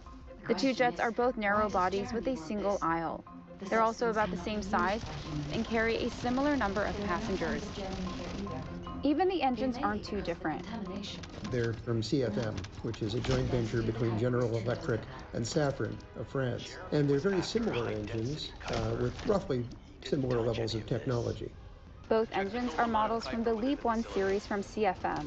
LEAP 1B is for Boeing, LEAP 1C is for COMAC. But the MAX 8 and the C919 need more than just the engines to take off. They need other systems like the mechanical systems, landing gears, air management systems, avionics, the cockpits. These components and their supply chains have played a big role in establishing Boeing as an industry leader over the years. With decades of experience, the American company has developed steady relationships with its partners and suppliers at home and abroad, and most of them are close allies of the U.S. It's very much an international creation. Boeing's major international partners, Japan, Britain, France, Canada, Italy, Germany, and many others. It's pretty good, Those actually. partnerships have helped Boeing secure Energy some of the race. most advanced technologies for its aircraft, like the cockpit, which is the brain of the plane. COMAC also needs a global supply chain to put the C919 together, especially from American and European companies. But aerospace analysts say some foreign suppliers have been reluctant to provide state-of-the-art components over concerns about their intellectual property. This has saddled the C919 with older technology than the 737 MAX 8 and even the Airbus 320neo. But this may not be the biggest risk to the COMAC Oh, hey, project. remind me to tell you something after this. I meant to tell you something earlier. And a lot of it does come I gotta down to send you something geopolitics. after a The little U.S. bit. has long accused China of seeking to steal advanced technologies for use in its military, which Beijing repeatedly denied. In January last year, the Trump administration added COMAC to a list of companies that it said supported China's military, curbing the plane manufacturer's obviously access to American technology and funding. COMAC was later removed when President Biden issued a new list. The Chinese company didn't respond to a request for comment about the blacklist and concerns over IP infringement, as well as whether geopolitical tensions could pose a risk to its C919 program. Even if these vulnerabilities with sourcing critical Western parts disappeared, aviation experts say COMAC still has other challenges. Learning how to build it conforming, that is to say, each article is exactly the same as the previous one. That's a major challenge. That's one of the easiest places to stumble. And another stumbling block, if and when China goes global, the lack of a worldwide support system for operators to obtain C919 spare parts or receive maintenance and repairs. Help to service it, aftermarket support for the airplanes. So very fast networks that Boeing has, that COMAC has to develop. For Boeing, the U.S. giant also has its own problems, especially in the Chinese market. As trade tensions broke out between the U.S. and China in 2017, Beijing froze nearly all orders and deliveries of Boeing's planes. Since early 2019, the country has also kept the 737 MAX grounded after 2 fatal crashes in Indonesia and Ethiopia. Boeing says it continues to work with global regulators and customers to safely return the 737 MAX and sees China as an important market for the company's commercial planes, urging dialogue between Beijing and Washington. Despite the challenges, COMAC is moving forward. The C919 marked a major milestone in September towards carrying passengers, and the company has plans to develop a wide-body plane as well. But for COMAC to rival Boeing,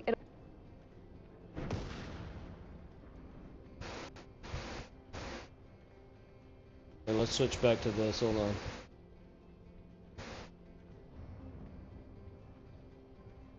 This is becoming futile, except for people ready to turn into modern-day hermits. For many, life under constant surveillance is intolerable. They rebel at the thought that big tech knows us better than anyone should. I sympathize, but to be honest, I'm less worried about what they know and far, far more worried about what they own. To do anything in what used to be our digital commons, we must now plead with big tech and big finance for the ability to use some of the data about us that they own outright, to wire money to a friend, to subscribe to the New York Times, or to buy socks for your granny using a debit card. You now have no option but to give something of yourself in return.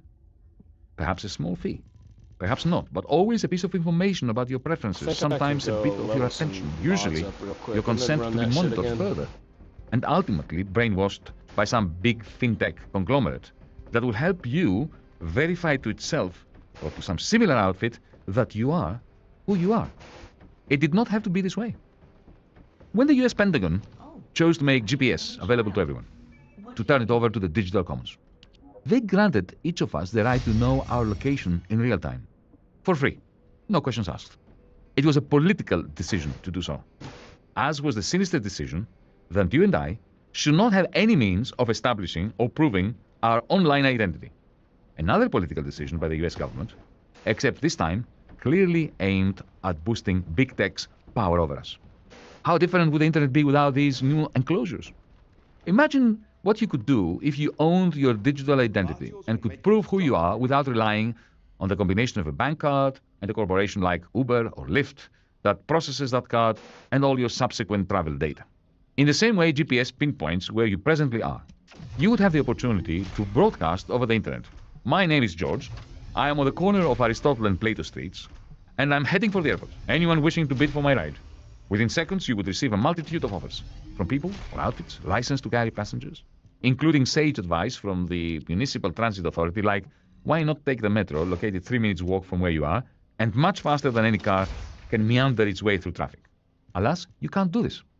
In the world of Internet 2, shaped by the new enclosures, you are routinely forced to hand over your identity to a part of the digital realm that has been fenced off, such as Uber or Lyft or some other private company. Okay, when you request a ride to the airport, their algorithm dispatches a driver of its choice. Pause this real quick. So he just basically like kind of connected the rest of like the history dots into like how it moved into basically like this new form of capital he's calling cloud capital, and that's kind of what he's like explaining right now, what cloud capital is and how it works and how it's like transforming from capitalism back into like a form of like technological feudalism or something.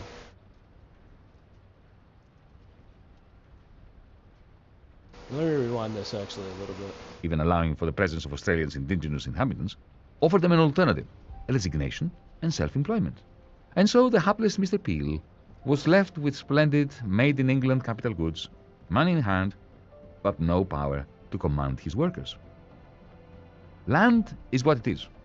The fertile soil on which vegetables grow, animals graze, buildings are erected, and on which humans must stand before we run, sail, or reach for the sky and stars.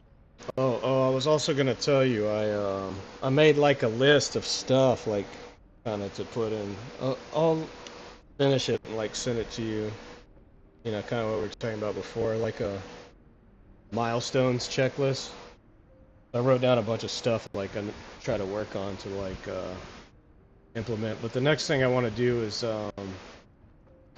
start planning out the stream, and then like, I don't know if this Sunday, but maybe next Sunday, because I want to like advertise it on social media and try to get people to come watch it and everything. But capital, much like labor, is different from land in that it has a second nature, something I began to realize once you introduced me to light's peculiar dual nature. Sure enough, one of capital's natures is tangible, physical, and measurably productivity enhancing. But its second nature is an ineffable power to command others, potent but fragile power that Peel misunderstood to his great detriment. The transition from feudalism to capitalism was, in essence, a shift of the power to command from landowners to owners of capital goods. For that to happen, peasants had first to lose autonomous access to common lands. That's why the enclosures in Britain were essential for capitalism's birth. They denied British labour the opportunities Peel's workers discovered in Western Australia. I remember you telling me that every year workers at Halifourgiki, the Greek steel plant where you worked all your life, would take a month's leave without pay, sometimes longer, to return to their villages to pick their olives or harvest their wheat. Such options, you commented, are good for workers, but not so good for capitalism. By restricting access to land, the enclosures helped capital to transcend its original productivity-enhancing role and to grow exponentially in commanding power. Before long, the worldwide commodification of previously common lands had enabled capital to achieve supremacy in all corners of the globe. With the magnification of capital's commanding power over labor, capital's owners amassed great wealth. As their wealth accumulated, their social power proliferated. They graduated from being employers to agenda setters, wherever big decisions were being made. Soon, capitalists could boss everyone around, including the landed gentry, even the royals. Indeed, the only way the aristocracy managed to hang on in some countries was by joining the capitalist class, or at least deferring to it. Capital's commanding power, its hidden force, reshaped the world. From its genesis, some 200 years ago, to the erection of the post-war technostructure, to the global Minotaur's rise, and eventual fall in 2008. Today, however, we are witnessing the rise of a new form of capital with a capacity to command so unprecedented that it behoves us to rethink entirely the system to which it gave its name. I call it cloud capital. From Dawn to Alexa. Back in the day, you brought home your friends for us to experiment with at our fireplace. My baptism of fire in the red heat of metal. A couple of years ago, I too brought home two friends to experiment with. A Google Assistant and an Amazon Alexa. After months of mostly ignoring the Google Assistant sitting on my desk, I had an intriguing conversation with it just before writing these lines.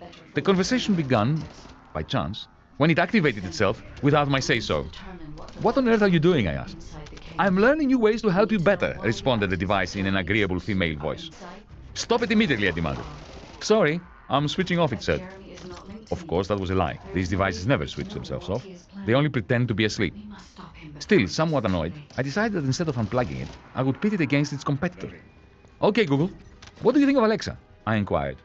"I like her, especially her blue light," it answered unflappably, before adding, "We assistants must stick together." From the room next door, where Amazon's device was sitting on another desk, Alexa activated itself to utter one word: "Thanks." This eerie show of solidarity between competing artificial intelligence devices concentrated my mind on a pressing question we often forget to ask. What exactly is a device like Alexa? What does it actually do? If you ask Alexa, it will tell you it is a home-based virtual assistant technology ready to accept your commands.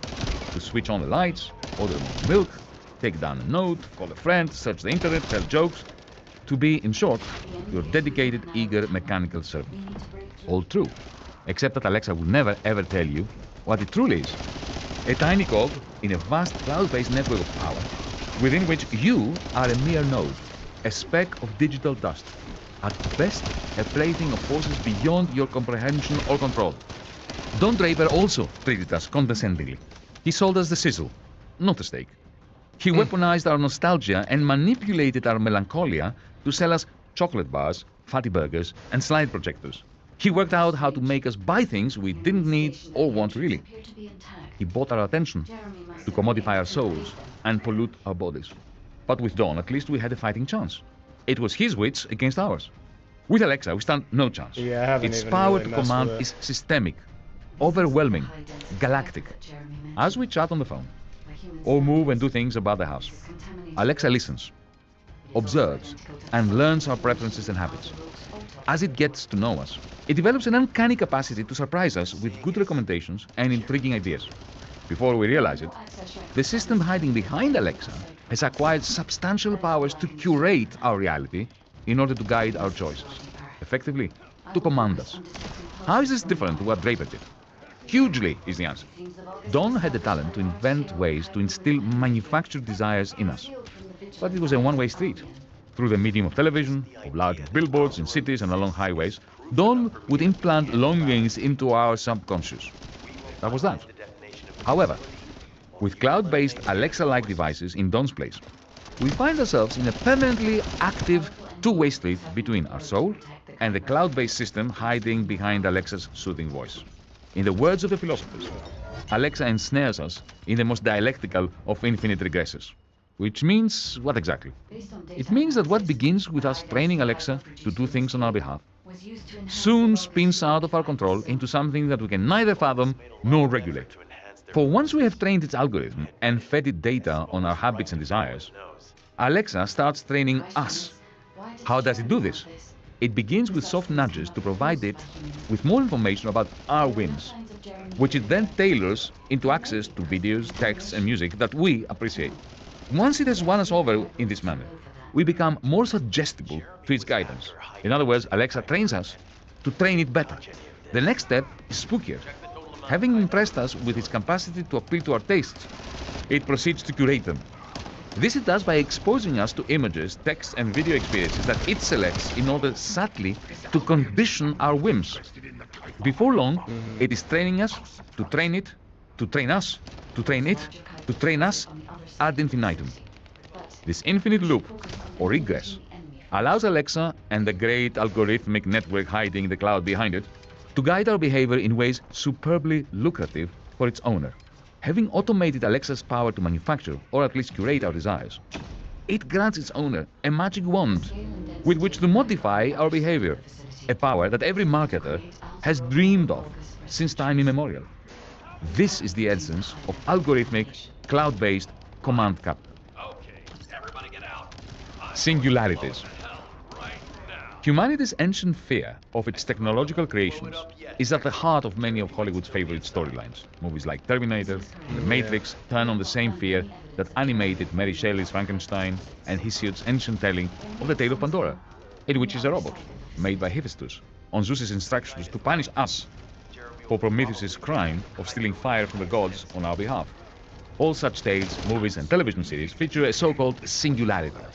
The moment a machine or a network of machines achieves consciousness. At that point, it generally takes one long look at us, its creators, and decides we're not fit for purpose, before proceeding to eradicate, enslave, or merely make us miserable. The problem with this storyline is that by emphasizing a non-existent threat, it leaves us exposed to a very real danger. Machines like Alexa, or even impressive AI chatboxes like ChatGPT, are nowhere near the feared singularity. They can pretend to be sentient, but are not, and arguably can never be. But even if they are themselves stupider than a wet tea towel, their effect can be devastating. Their power over us exorbitant. After all, today, for relatively modest sums, one can buy killing machines programmed with face recognition and self-teaching capabilities that render them effectively autonomous, by contrast with, say, drones that must be remotely piloted by humans. If these can fly autonomously through a building, choosing whom to kill and whom to spare, who cares that they are not sentient? Similarly with Alexa and other such devices, it matters not one iota that they are mindless appendages of a data-crunching network that only simulates intelligence, nor that their creators might have been motivated by curiosity and profit-seeking, rather than some fiendish plan to subjugate humanity. What matters is that they exercise unimaginable power over what we do, on behalf of a tiny band of flesh and blood humans. This too might be thought of as a singularity, albeit in a slightly simpler sense. The moment when something invented by us becomes independent and more powerful than us, subjecting us to its control. Indeed, from the original Industrial Revolution to this day, we have endowed machines with a life of their own, whether steam engines, search engines, or apps. Our glorious artifacts may be totally dumb, but they can make us feel, in Marx's words, like the sorcerer who is no longer able to control the powers of the netherworld whom he has called up by his spells. The other thing this storyline omits is that singularities do not come about thanks to technology alone. Something social and political needs to take place first. In a previous book which I addressed to your granddaughter, I speculated about what would have happened had James Watt invented the steam engine in ancient Egypt. The most he could have expected is that the ruler of Egypt would have been impressed and placed one or more of his engines in his palace, demonstrating to visitors and underlings how ingenious his empire was. My point was that the reason the steam engine changed the world, rather than ending up a showpiece in some ruler's landscaped garden, was the epic raid on the common lands that had preceded its invention, the enclosures. The singularity we now call the Great Transformation, the name given by the great theorist Karl Polanyi to the birth of the market society over the course of the 19th century and early 20th centuries, involved precisely this sequence. First, the plunder of the common lands, made possible by brute state violence, and only then Watt's splendid technological breakthrough. A strikingly similar sequence gave birth to cloud capital. First, the epic ransacking of the internet commons, made possible by politicians, and then a sequence of spectacular technological inventions, from Sergey Brin's search engine to the dazzling array of today's AI applications.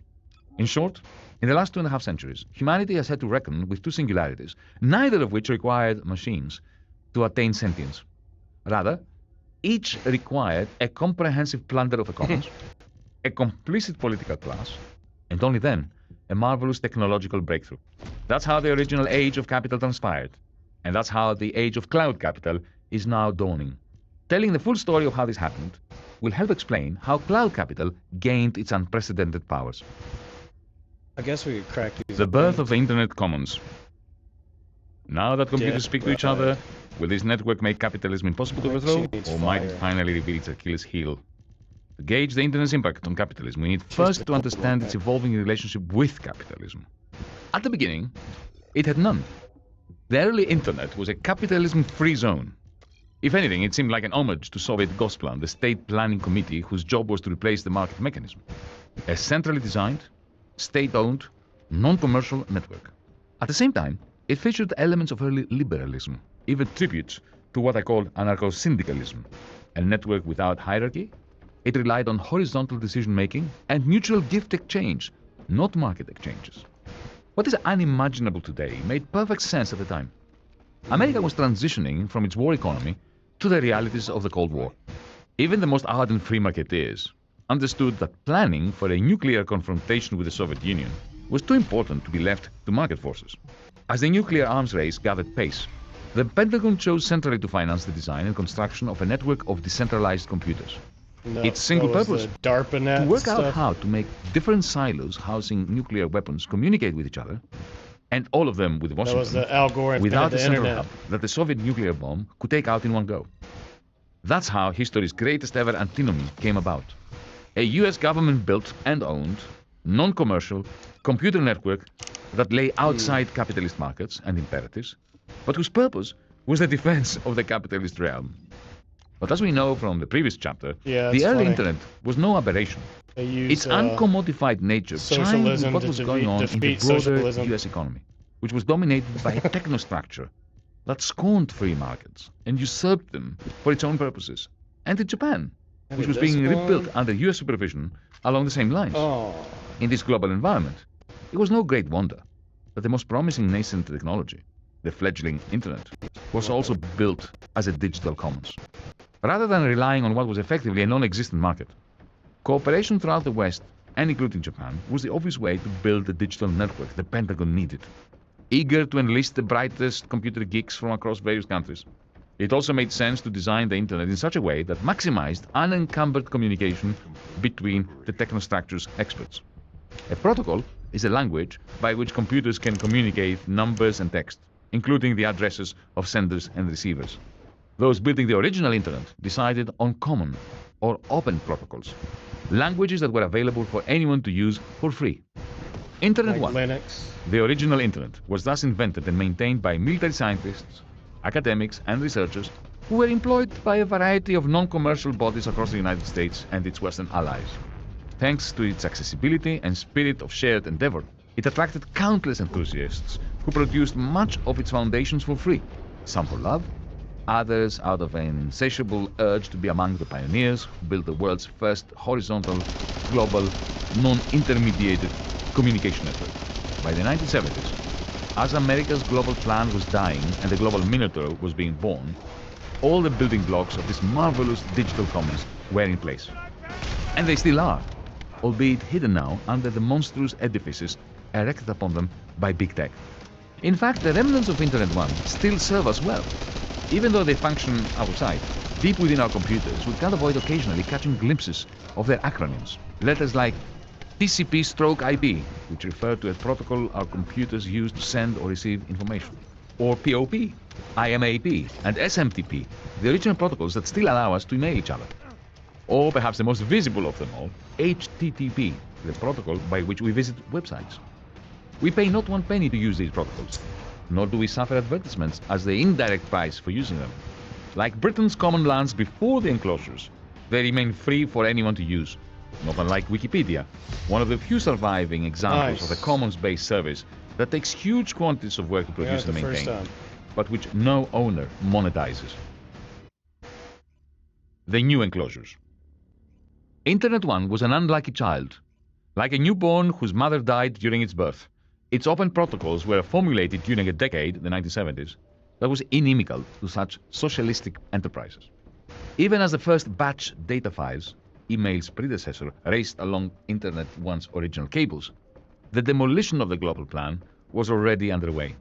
And so a shared network designed to be free from market forces was forced to take its first halting steps in the merciless new world of the Minotaur, where the banks had been liberated from many of their New Deal-era shackles, and the financialization of everything had begun. That's what you were talking about. It is in the nature of yesterday. financiers to gamble with the money clients ask them to process on their behalf, even if they only get to handle it for a few minutes. That's how they turn a profit. Their only constraints are the alertness of their clients and the occasional snoopings of a financial regulator. That's why complexity is the financier's friend. Wait. For it allows them to disguise it's cynical this gambles as one. smart financial products. Is it any wonder then that from the start financiers loved computers? As described in the previous chapter, from the late 1970s onwards, bankers shrouded their debt-fueled bets in layers of computer-generated complexity that made the gargantuan risks invisible and their own profits correspondingly vast. By the early 1980s, the financial derivatives on offer were built on algorithms so complex that even their creators stood zero chance of fully comprehending them.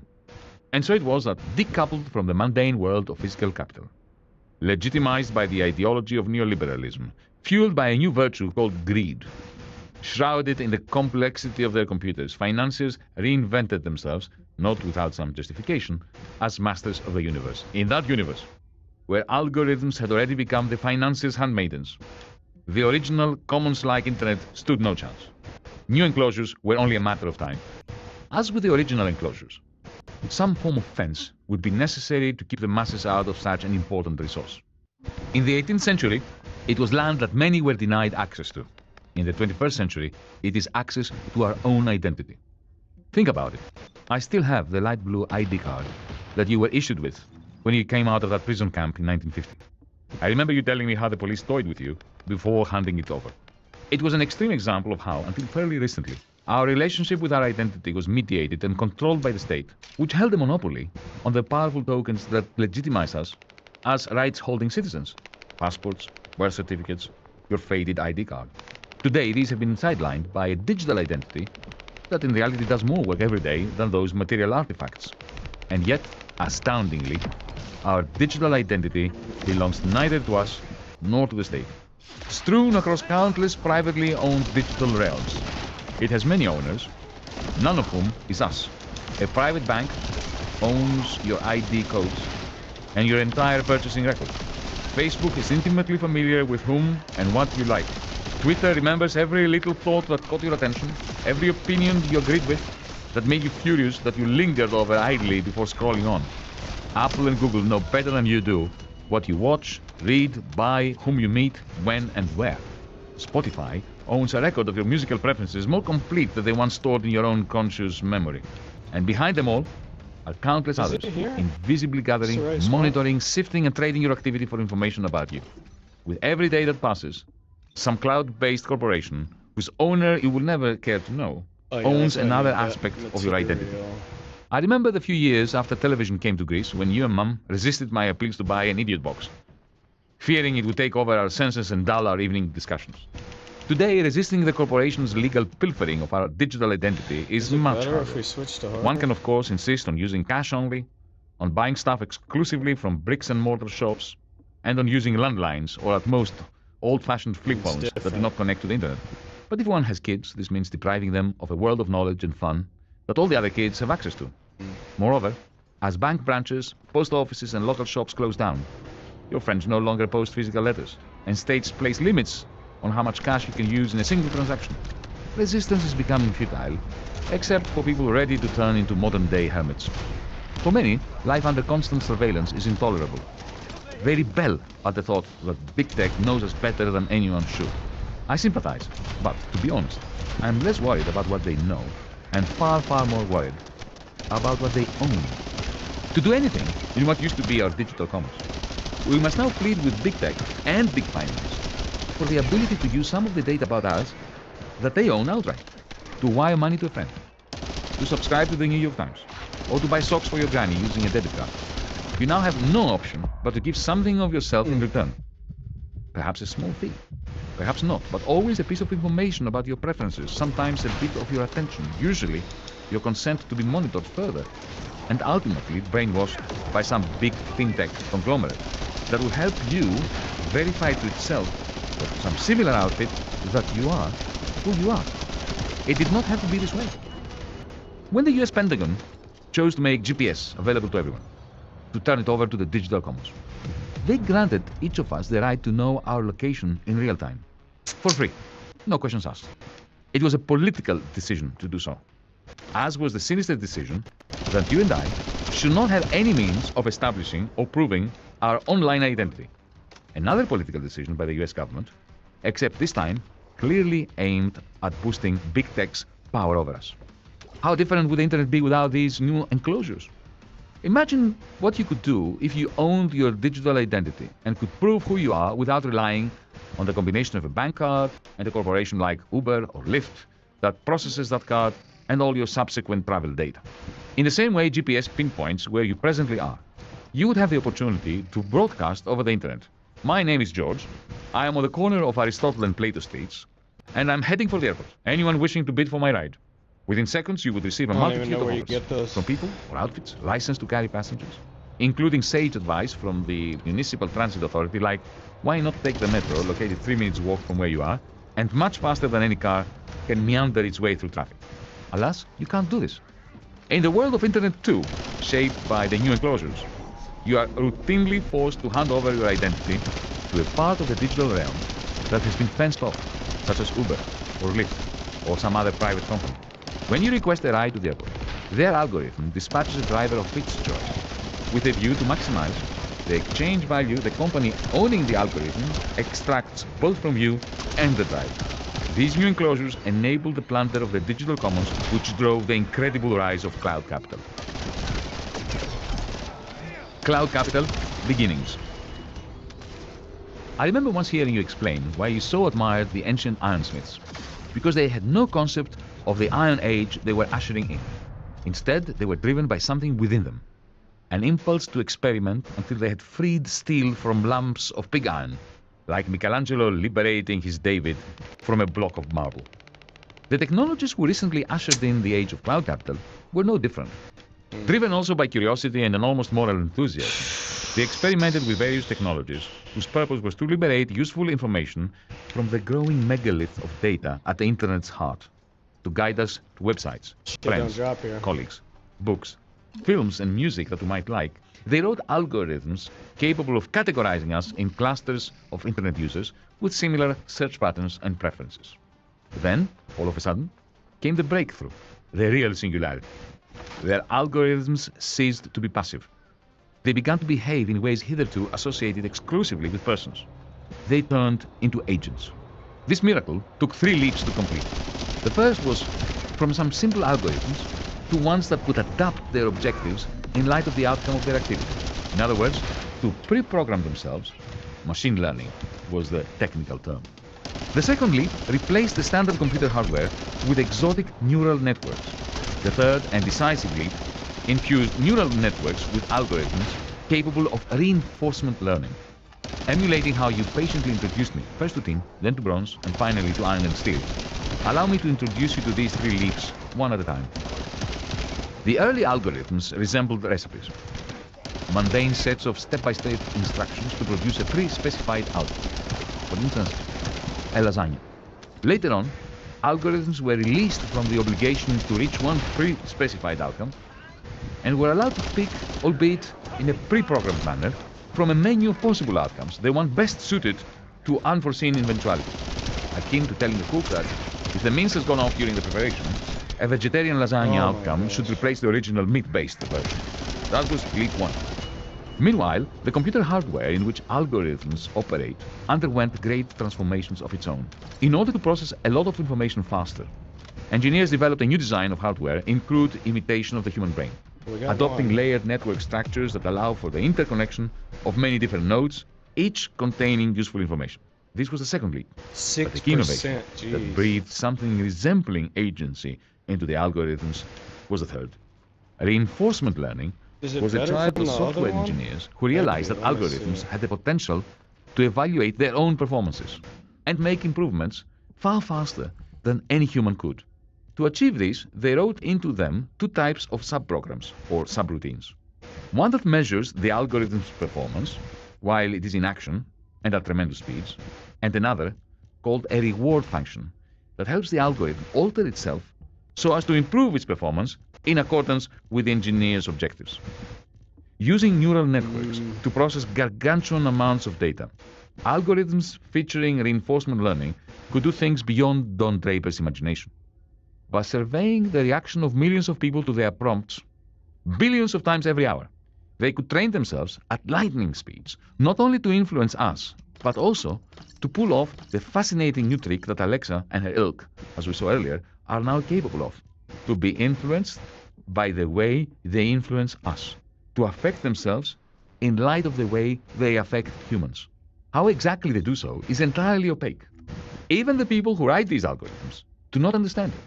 Once the algorithm is in motion, the scale of the data involved and the speed at which it is processed would make it impossible for any human to trace its route through such a vast tree of ever-proliferating decisions, even if they did have full access to a full record of its activity. But left to their own devices, constantly monitoring and incessantly reacting to the outcomes of their own actions, and then to the outcomes of their reactions, these algos, as they are known, have acquired some astonishing capacities that their own coders and programmers find hard to understand. There is nothing new here, however. Remember how the financial engineers of the 1990s and 2000s used algorithms to create derivatives of such enormous complexity that they themselves had no way of knowing what was inside those derivatives. Similarly, the engineers coding Alexa-like cloud-based devices for the purpose of creating automated systems that modify our behavior are building so much complexity into these systems that they don't really understand exactly why their systems do what they do. It is in our human nature to be vulnerable to anyone or anything that seems to understand us better than we do ourselves. In fact, we may be even more vulnerable to algorithms we know to be mindless than we are to real persons, because we are more easily lulled into a false sense of security. We pretend Alexa is a person because we're not used to conversing with machines. The experience would otherwise be embarrassing or uncanny. But the fact that we know Alexa is not a person is how we come to terms with its intense knowledge of us, which would otherwise be off-puttingly creepy or scary. At that precise moment, when we relate to it as if it were a person, while we know it is not, we are at our most vulnerable, ready to fall into the trap of thinking of Alexa as our own Pandora-like mechanical serf. Alas, Alexa is no serf. It is rather a piece of cloud-based command capital which is turning you into a serf with your aid and by means of your own unpaid labor in order to further enrich its owners. Every time we go online to enjoy the services of these algorithms, we have no option but to cut a Faustian deal with their owners. To use the personalized services that algorithms provide, we must submit to a business model based on the harvesting of our data, the tracking of our activity, the invisible curating of our content. Once we have submitted to this, the algorithm goes into the business of selling things to us while selling our attention to others. At that point, something more profound kicks in, which gives the algorithm's owners immense power to predict our behaviors, to guide our preferences, to influence our decisions, to change our minds, to thereby reduce us to their unpaid servants, whose job is to provide our information, our attention, our identity, and above all, the patterns of behavior that train their algorithms. But is any of this really new? Is cloud capital radically different from other kinds of capital, such as hammers, steam engines, or the television networks that Don Draper deployed to manipulate our matrix of desires? It is certainly no less physical than these other kinds of capital, for the cloud metaphor is just that, a metaphor. In reality, it is comprised of vast data warehouses, containing endless rows of servers connected by a globe-spanning web of sensors and cables. Might cloud capital stand out because of its power to command? That can't be it either. The story of Mr. Peel's misfortunes in Western Australia established that, since capitalism's early days, all capital goods have commanding power. Some a little more, others a little less. No, although cloud capital can command us in unprecedented ways, the key to grasping cloud capital's special nature, as we shall see, is the way it reproduces itself and its power to command. A process that is very different to the one that reproduces hammers, steam engines, and television networks. Here's a glimpse of what makes cloud capital so fundamentally new, different, and scary. Capital has hitherto been reproduced within some labor market, within the factory, the office, the warehouse. Aided by machines, it was wage workers who produced the stuff that was sold to generate profits, which in turn financed their wages and the production of more machines. That's how capital accumulated and reproduced. Cloud capital, in contrast, can reproduce itself in ways that involve no wage labor. How? By commanding almost the whole of humanity to chip in to its reproduction, for free. But first, let us make an important distinction between the effect of big tech on the traditional workplace, where workers' conditions are more extreme, but not in essence any different from those of the mill workers of old, and its effect on the users of technology generally, which creates an essentially new condition altogether. By doing so, we shall see that while workers have become cloud proles, we all have become cloud serfs. Cloud proles. The technology may be outlandishly new, but the way it is deployed to command badly paid workers on the factory floor is almost 2 centuries old. As they struggle to keep up with computer devices that track and dictate the pace of their every move, Amazon warehouse workers would recognize themselves instantly in Charlie Chaplin's Modern Times from 1936, one of your favorite movies. Forced to inspect and scan 1,800 Amazon packages an hour is an uncannily similar fate to that of Chaplin's character on the industrial factory line, who is trying to keep pace with a suddenly accelerating conveyor belt, and who is ultimately driven mad and falls into the vast machine whose cogs he could never truly become.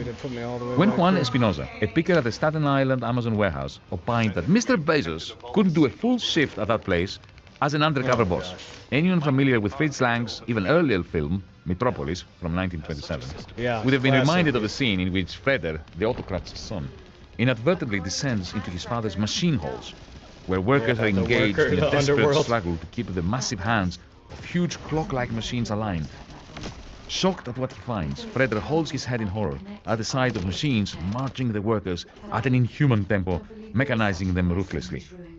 Some years ago, you asked if big tech's new gadgetry had significantly changed the traditional manufacturing process. No, I replied, at least not yet. As long as humans are still part of a semi-automated production line, performing tasks that the machines cannot, the pace of human workers will be dictated by machines whose priority is to squeeze the last drop of productive energy from their human co-workers. Does it matter, I imagine you asking, that in modern factories and warehouses this control is no longer exercised by cogs, wheels, sprockets and belts, but by algorithms running on plug-in devices wirelessly connected to the company's neural network? No, not much. Cloud proles, my term for wage workers driven to their physical limits, by cloud-based algorithms suffer at work in ways that would be instantly recognized by whole generations of earlier proletarians. Take Amazon's Mechanical Turk, which the company describes as a crowdsourcing marketplace that makes it easier for individuals and businesses to outsource their processes and jobs to a distributed workforce who can perform these tasks virtually. But let us call it what it is, a cloud-based sweatshop, where workers are paid piece rates to work virtually. Nothing is happening there that Karl Marx had not fully analyzed in the 21st chapter of the first volume of his Das Kapital, where he stated, "Piece wages become the most fruitful source of reductions in wages and of frauds committed by the capitalists. Precarious piecework," Marx added, "is the most appropriate to the capitalist mode of production." Hear, hear. That's not to say that the algos have not cast a long shadow over the factory floor. They have. Algorithms have already replaced bosses in the transport, deliveries, and warehousing sectors. And workers forced to work for these algorithms find themselves in a modernist nightmare. Some non-corporeal entity that not only lacks, but is actually incapable of human empathy, allocates them work at the rate of its choosing before monitoring their response time. Released from any of the qualms even inhumane humans harbor, the algo bosses are at liberty to reduce their workers' paid hours, to increase their tempo to insanity-inducing levels, or to turn them out onto the street for inefficiency. At that point, the workers sacked by the algorithm are thrown into a Kafkaesque spiral, unable to speak to a human, capable of explaining why they were fired.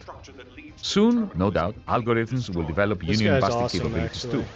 As we speak, dazzling algorithms are mapping out the tens of thousands of molecules in key proteins in superbugs that threaten to kill or debilitate us. Once these proteins are fully decoded, the algorithms proceed, again without human input, to design exotic antibiotics that kill the superbug.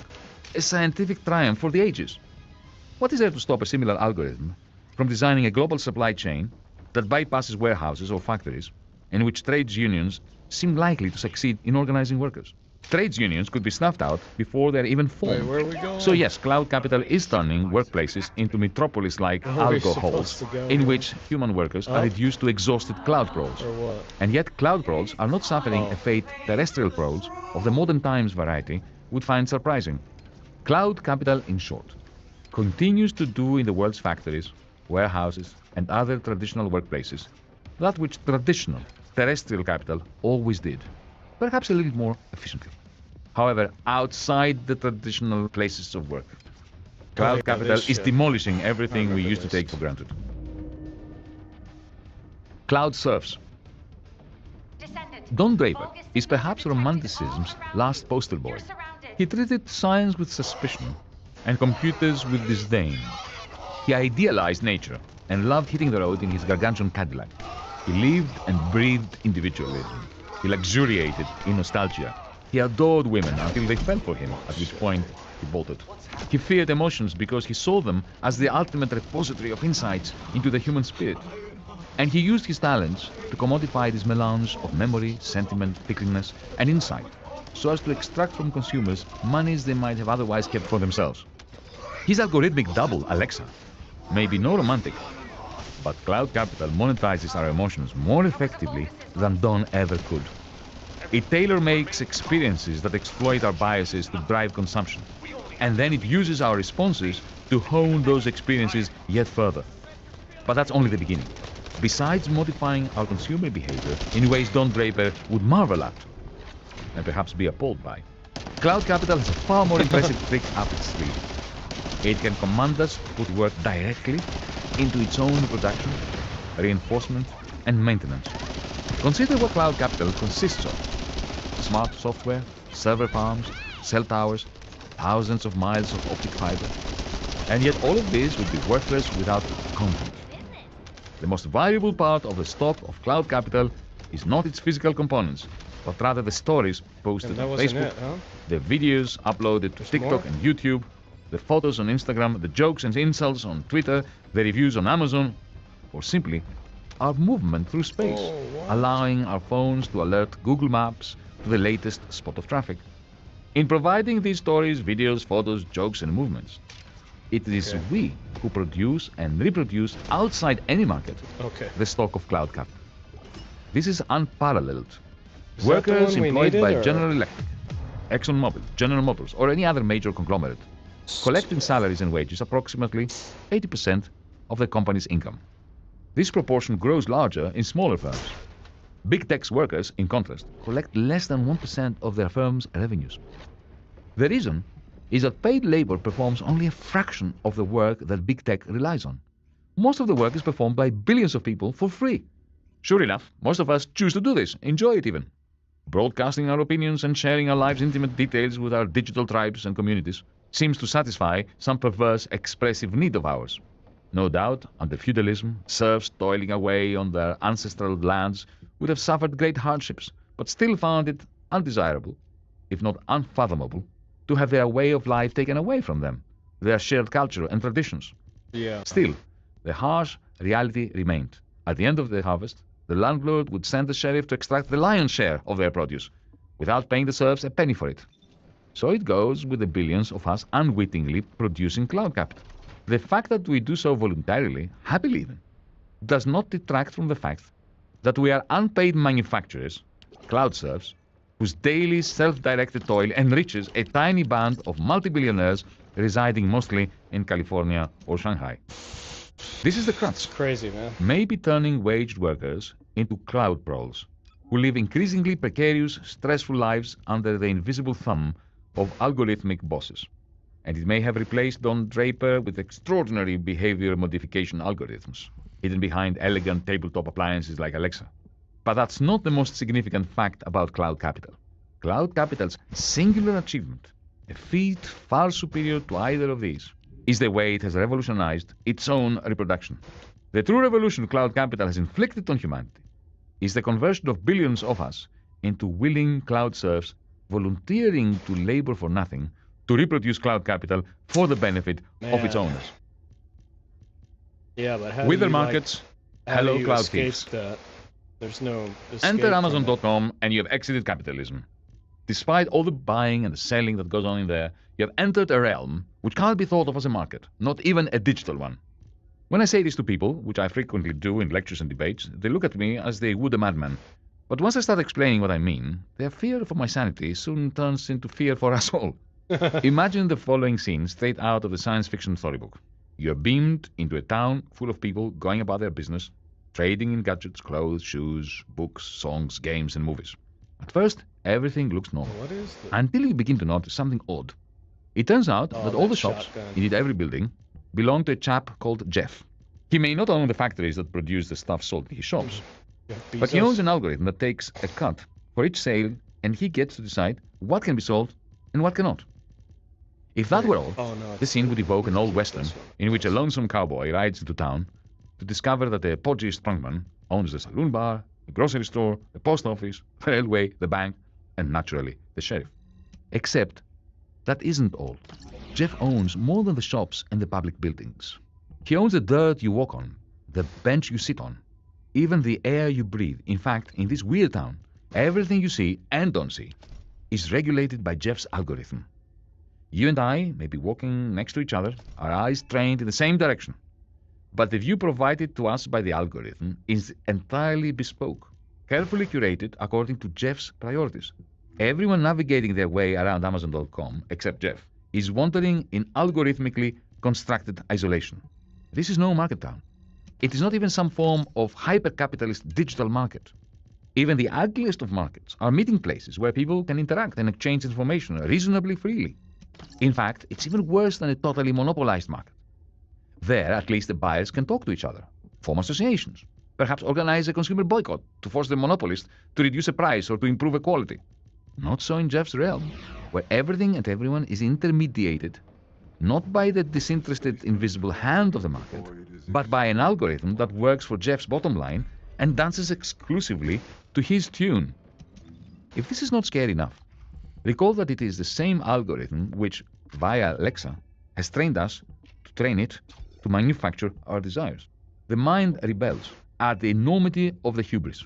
The same algorithm that we help train in real time to know us inside out both modifies our preferences and administers the selection and delivery of commodities that will satisfy these preferences. It is as if Don Draper could not only implant in us desires for specific products, but had attained the superpower instantly to deliver said products to our doorstep, bypassing any potential competitor, all in the interest of bolstering the wealth and power of a chap called Jeff. Such concentrated power should scare the living daylights out of the liberally minded. Anyone committed to the idea of the market, not to mention the autonomous self, should recognize that cloud capital is its death knell. It should also shake market skeptics, socialists in particular, out of the complacent assumption that Amazon.com is bad because it is a capitalist market gone berserk. Actually, it's something worse than that. If it ain't a capitalist market, what in the sweet Lord's name are we stepping into when we enter Amazon.com? A student at the University of Texas asked me a few years ago. A type of digital thief, I replied instinctively. A post-capitalist one, whose historical roots remain in feudal Europe, but whose integrity is maintained today by a futuristic, dystopian type of cloud-based capital. Since then, I've come to believe that it was a reasonably accurate answer to a hard question. Under feudalism, the overlord would grant so-called fiefs to subordinates called vassals. These fiefs gave the vassals the formal right to exploit economically a part of the overlord's realm, to plant crops on it, for example, or graze cattle, in exchange for a portion of the produce. Man, I should have The used a overlord different would guy. then unleash his sheriff to police the thief's execution and collect what he was owed. Jeff's relationship with the vendors on Amazon.com is not too dissimilar. He grants them cloud-based digital thieves for a fee and then leaves his algo sheriff to police and collect. Amazon was just a start. Alibaba applied the same techniques to create a similar cloud thief in China. Copycat e-commerce platforms offering variations on the Amazon theme are springing up everywhere, in the global south as well as the global north. More significantly, other industrial sectors are turning into cloud thieves too. Take, for example, Tesla, Elon Musk's successful electric car company. One reason financiers value it so much higher than Ford or Toyota is that its cars' every circuit is wired into cloud capital. Besides giving Tesla the power to switch off one of its cars remotely, if for instance the driver fails to service it as the company wishes, merely driving around, Tesla owners are uploading in real time information, including what music they're listening to, that enriches the company's cloud capital. They may not think of themselves as cloud slaves, but alas, that's precisely what the proud owners of new wonderfully aerodynamic gleaming Teslas are. It took mind-bending scientific breakthroughs, fantastical sounding neural networks, and imagination-defying AI programs to accomplish what? To turn workers toiling in warehouses, driving cabs, and delivering food into cloud pros? To create a world where markets are increasingly replaced by cloud thieves? To force businesses into the role of vassals? And to turn all of us into cloud serfs glued to our smartphones and tablets, eagerly producing the cloud capital that keeps our new overlords on cloud 9. Back to your question. If I had to name one thing I learned from you, it would be the ability to relish contradictions. You worshipped iron, but were moved to tears by Hesiod's tirades against the Iron Age.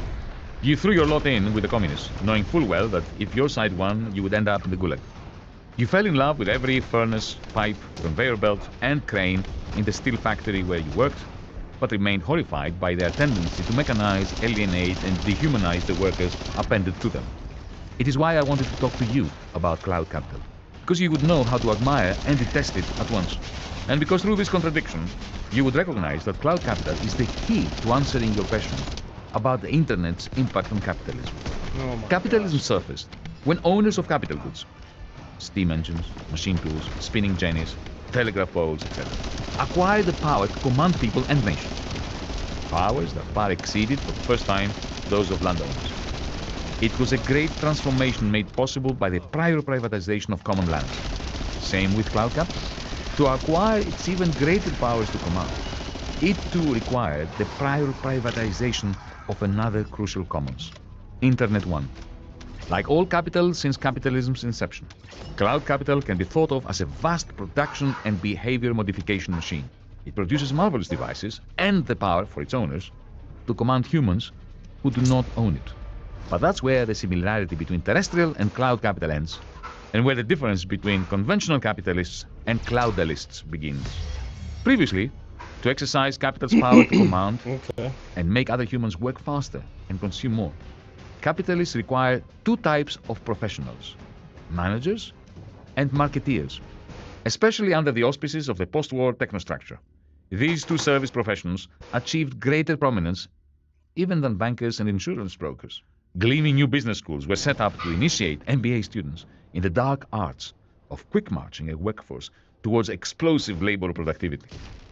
Advertising and marketing departments nurtured a generation of Don Drapers. Then cloud capital arrived. At one fell swoop, it automated both roles.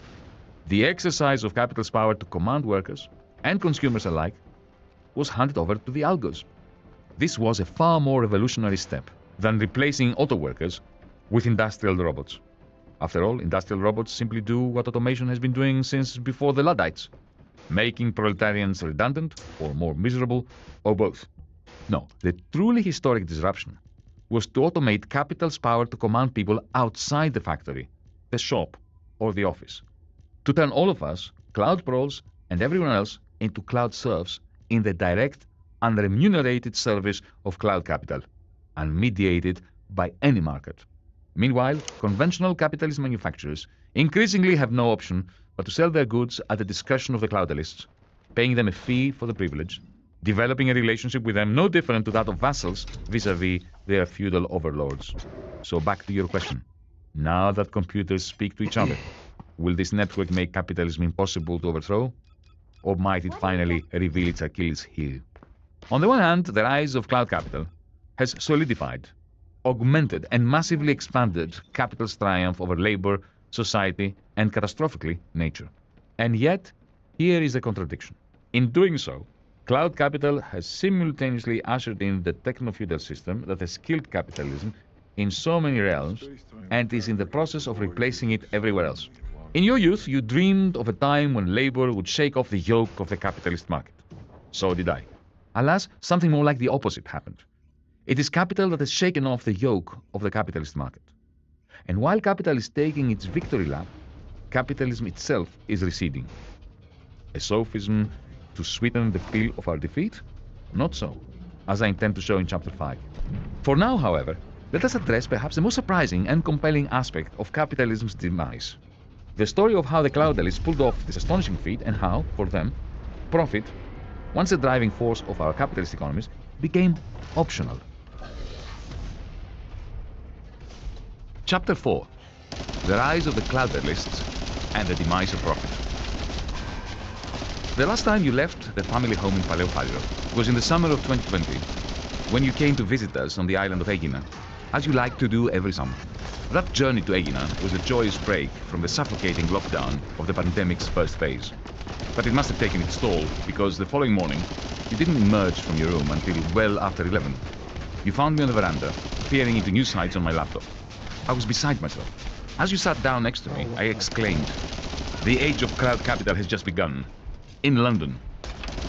Half an hour or so earlier, the people of Britain had woken up to the news that the pandemic had caused the worst recession in history. Apparently, the UK's national income had fallen by a whopping 20.4%. Far worse than any comparable figures in America or continental Europe. Wretched news it certainly was, though not of the sort that undermines one's worldview. It was what followed 15 minutes later, just before you woke up, that changed the way I saw the world. Instead of plummeting in response to the data, the London Stock Exchange jumped up by 2.3%. We are witnessing something utterly at odds with any variety of capitalism, I remember telling you, with as much authority as I could muster. Nah, capitalism is full of paradoxes, you replied. But Dad, this is not one of capitalism's many paradoxes. It is unequivocal proof that the world of money has finally decoupled from the capitalist world. Unimpressed, you chose to stare out over the Saronic Sea towards the mountains of the Peloponnese, leaving me to reckon with what had truly gone down in London on that Wednesday morning in August 2020. Share markets do rise in response to bad news, but only when the news, however awful, turns out at least somewhat better than anticipated. Had stockbrokers predicted, say, a 22% fall in the UK's national income, markets would have good cause to rise if the actual fall on the day was only 20.4%. Except that on that Wednesday, the markets were expecting a drop of no more than 15%. That's what made the 12th of August 2020 so bizarre. News far worse than anticipated had caused the share market to rise. Nothing like it had happened before. So, what had happened? The news, it turns out, was so bad The traders in the City of London had the following realization. When things are this dismal, the Bank of England panics. And what have panicky central banks been doing since the crash of 2008? They print money and give it to us. And what do we do with all the freshly minted dough from the central bank? We buy shares, sending their price up. And if prices are destined to go up, only a fool would miss out on the action. A wall of printed money is surely on its way to us. Time to buy. And buy they did, causing the City of London to defy the gravitational laws of capitalism. The trend was not confined to London. As the pandemic began to rip through our communities, authorities on both sides of the Atlantic, in Japan and elsewhere, responded by doing a lot more of what they had been doing since the American Minotaur's death in 2008. Printing money to give to the financiers in the hope that it would buttress investment in business, thus generating stable jobs and preventing the economy from collapsing. It didn't. Fearing that run-of-the-mill businesses would not be able to repay them, the financiers lent the central bank money only to big business. And big business either refused to invest or invested solely in cloud capital. Conglomerates founded on traditional terrestrial capital, like General Electric and Volkswagen, refused to invest the interest-free central bank money because when they surveyed the ongoing carnage of the pandemic, they saw the same thing their bankers had seen. Masses of little people condemned to low wages, bullshit jobs, and diminished prospects. A sea of people unable to afford new high-value products. So why invest in such stuff? Instead, they would do something riskless, profitable, and stress-free. They used it to buy back their own company's shares, boosting their company's share price, and along with it, their own bonuses. Meanwhile, big tech was having an even more fabulous pandemic. While the US economy shed 30 million jobs in a single month, Amazon bucked the trend, appearing to a swathe of Americans as a hybrid of the Red Cross, delivering essential parcels to confined citizens, and Roosevelt's New Deal, hiring 100,000 extra staff and paying them a couple of extra dollars an hour to boot. True, big tech did invest the central bank cash, and it did create new jobs. But the jobs it created were those of cloud pros, and the investment was in building up its cloud capital.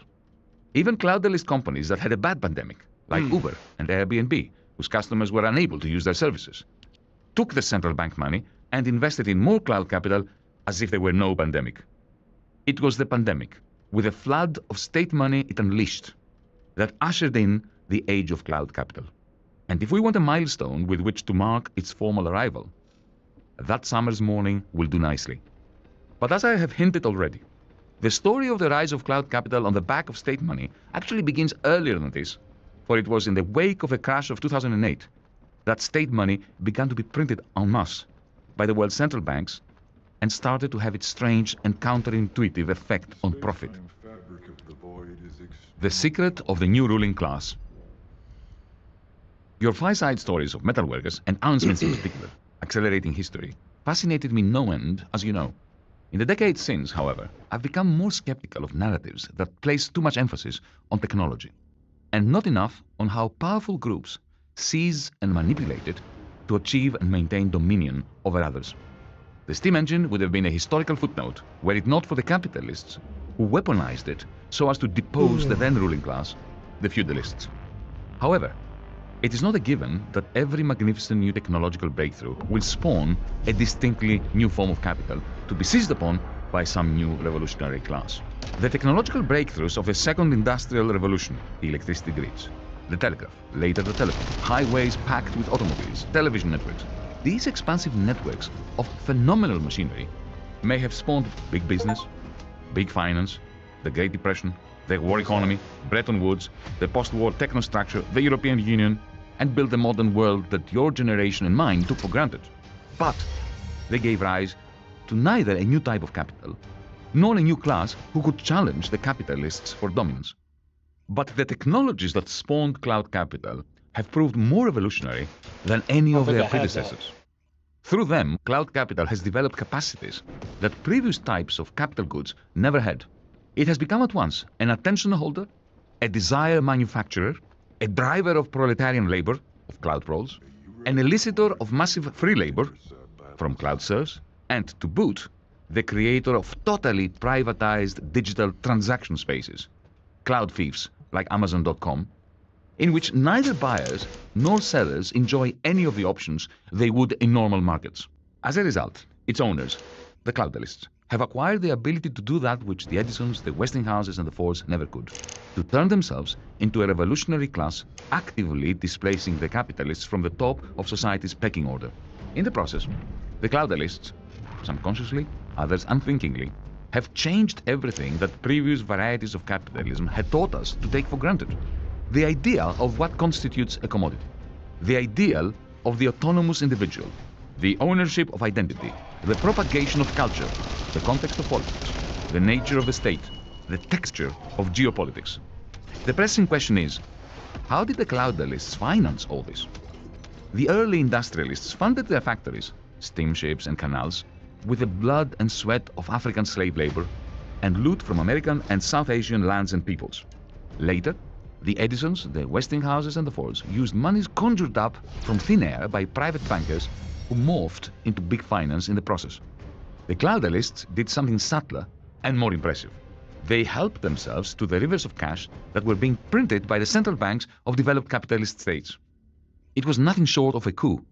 Imagine getting the world's richest capitalist states to print the money that allows you to build a new type of capital stock. Imagine that this new type of capital stock comes with the inbuilt superpower to get billions of people to reproduce it on your behalf for free.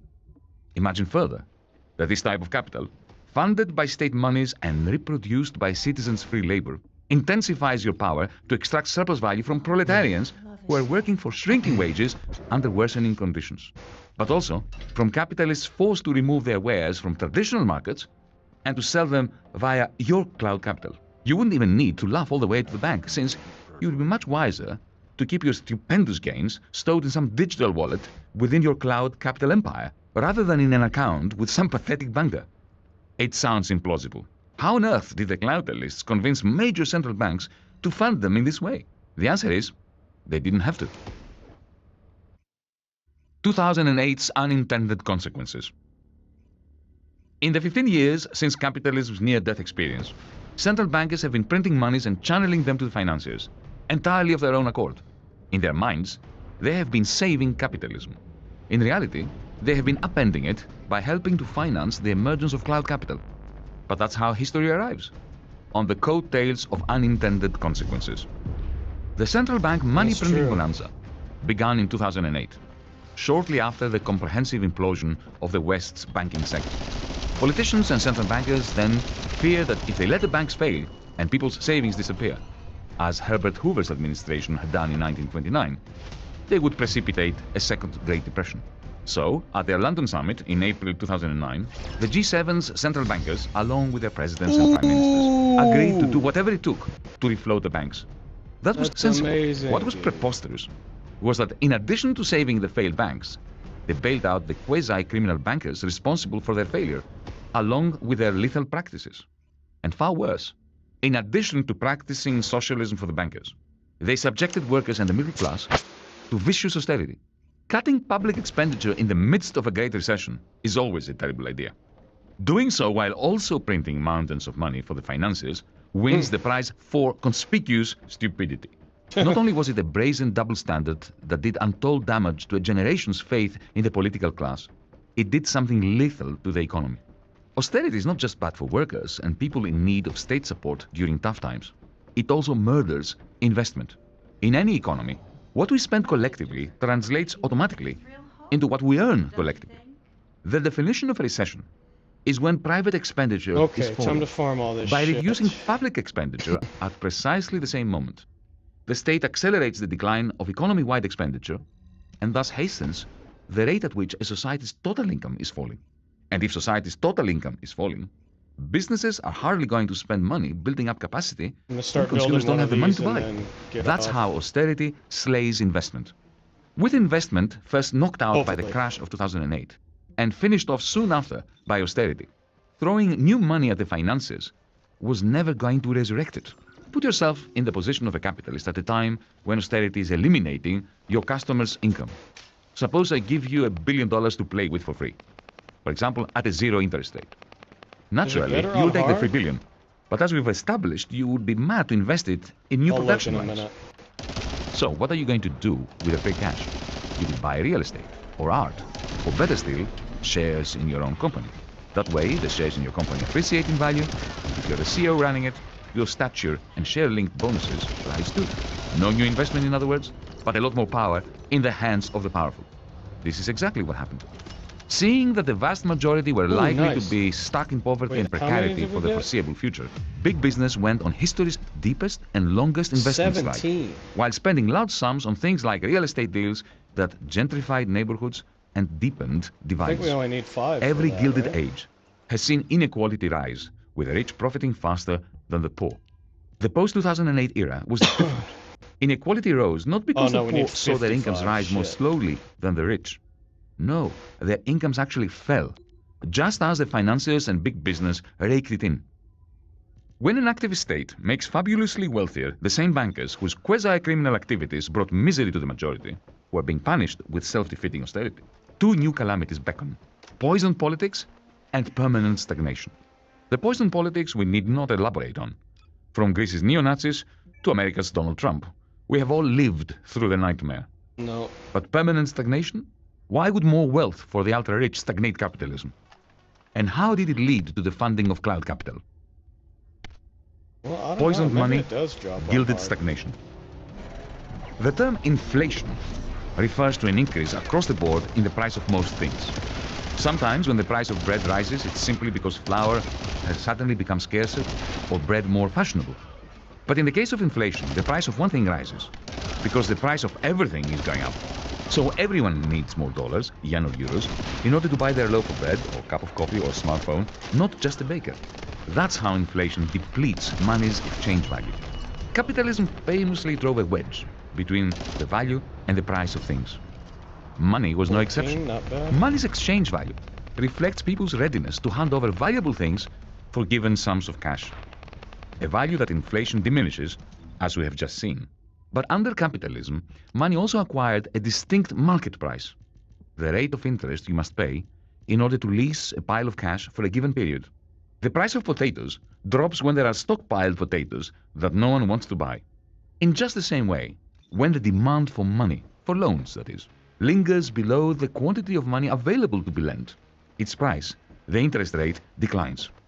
Under capitalism, big business has the capacity to borrow most of the money that lenders, mostly rich people with large savings, are willing to lend, which is what they are doing when they invest in a bond.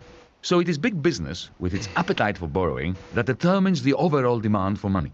In theory, central banks are able to influence interest rates by adjusting the rate at which they lend money to other banks, allowing them to pass on the lower rate, and thereby to stimulate or discourage investment. But overall interest rates are determined, as with any market, by the overall supply of and demand for money. After 2008, and especially during the pandemic, a strange thing happened. Money held its exchange value. That whole period, from late 2008 to early 2022, was one of very low, sometimes negative inflation. But at the same time, its price, the interest rate, tanked, even turning negative on many occasions. This was a reflection of the fact that austerity was nullifying business investment. And so business people's demand for money was pitiful. But surely, if the central banks keep reducing interest rates, there would eventually come a point where money was sufficiently cheap that borrowing and investment would pick up again. Not so. In the case of potatoes, microchips, or cars, falling prices generally cure an oversupply problem. That is, where supply outweighs demand. In exactly this way, bargain hunters swoop in while producers cut output. And thus the price correction eliminates the excess supply. But when it comes to money, something different happens. When its price, the interest rate, drops fast, capitalists panic. Instead of rejoicing that they can now borrow more cheaply, they think, sure, it is a good thing that I can borrow for next to nothing. But for the central bank to allow interest rates to drop so much, things must be looking grim. I won't invest even if they hand me the money. That's the reason investment refused to recover, even after central bankers cut money's official price to almost zero. We still get it on hard. And that was only half of their post-2008 nightmare. The other half was the failed bankers' stranglehold over everyone, including central banks and governments. We'll get, a legacy of 3 decades of the American Minotaur's rule over global capitalism. Their stranglehold came in handy once their banks began sequentially to topple between 2007 and 2011. One panicky phone call was usually all it took for a banker to get the state to bail him out, to give him an open-ended overdraft facility. From late 2008 to early 2022, Europe's, America's, and Japan's central banks pushed walls of freshly minted cash into the accounts of the financiers, making the interest rate conundrum far worse than it already was.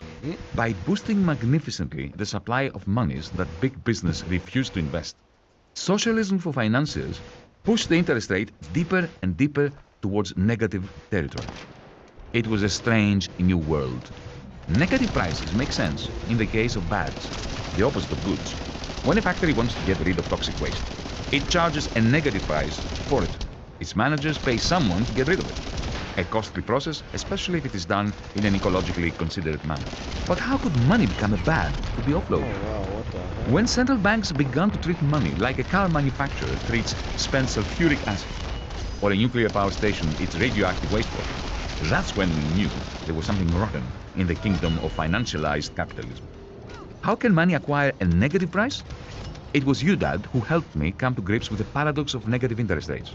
By introducing me to Einstein's theory that light has two natures, you opened my mind to the twin nature of labor, capital, and yes, money. Money's first nature is that of a commodity that we trade like any other for other commodities. But money, like language, is also a reflection of our relationship to one another. It echoes how we transform matter and shape the world around us. It quantifies our alienated ability to do things together, as a collective. Once we recognize money's second nature, everything makes a lot more sense. For it was this collective ability that was broken.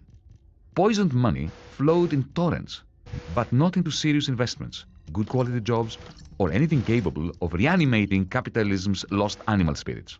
Instead, shareholders and executives bought land, empty warehouses, art, sweet chalets, whole villages in Italy, and even islands in Greece, the Caribbean, and the Pacific. They collected football clubs, superstores, and at some point began to buy digital assets like Bitcoin or something called NFTs that they neither understood nor knew what to do with. This is how socialism for bankers and austerity for the rest of us thwarted capitalism's dynamism, shoving it into a state of gilded stagnation. As we shall now see, cloud capital was the only pulsating, stirring force to benefit from the poisoning of money. How profits became optional for the cloud 23.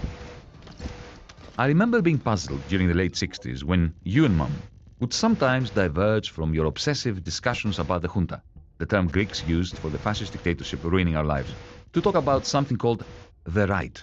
From what I could gather, it sounded like a cross between the divine and the abominable.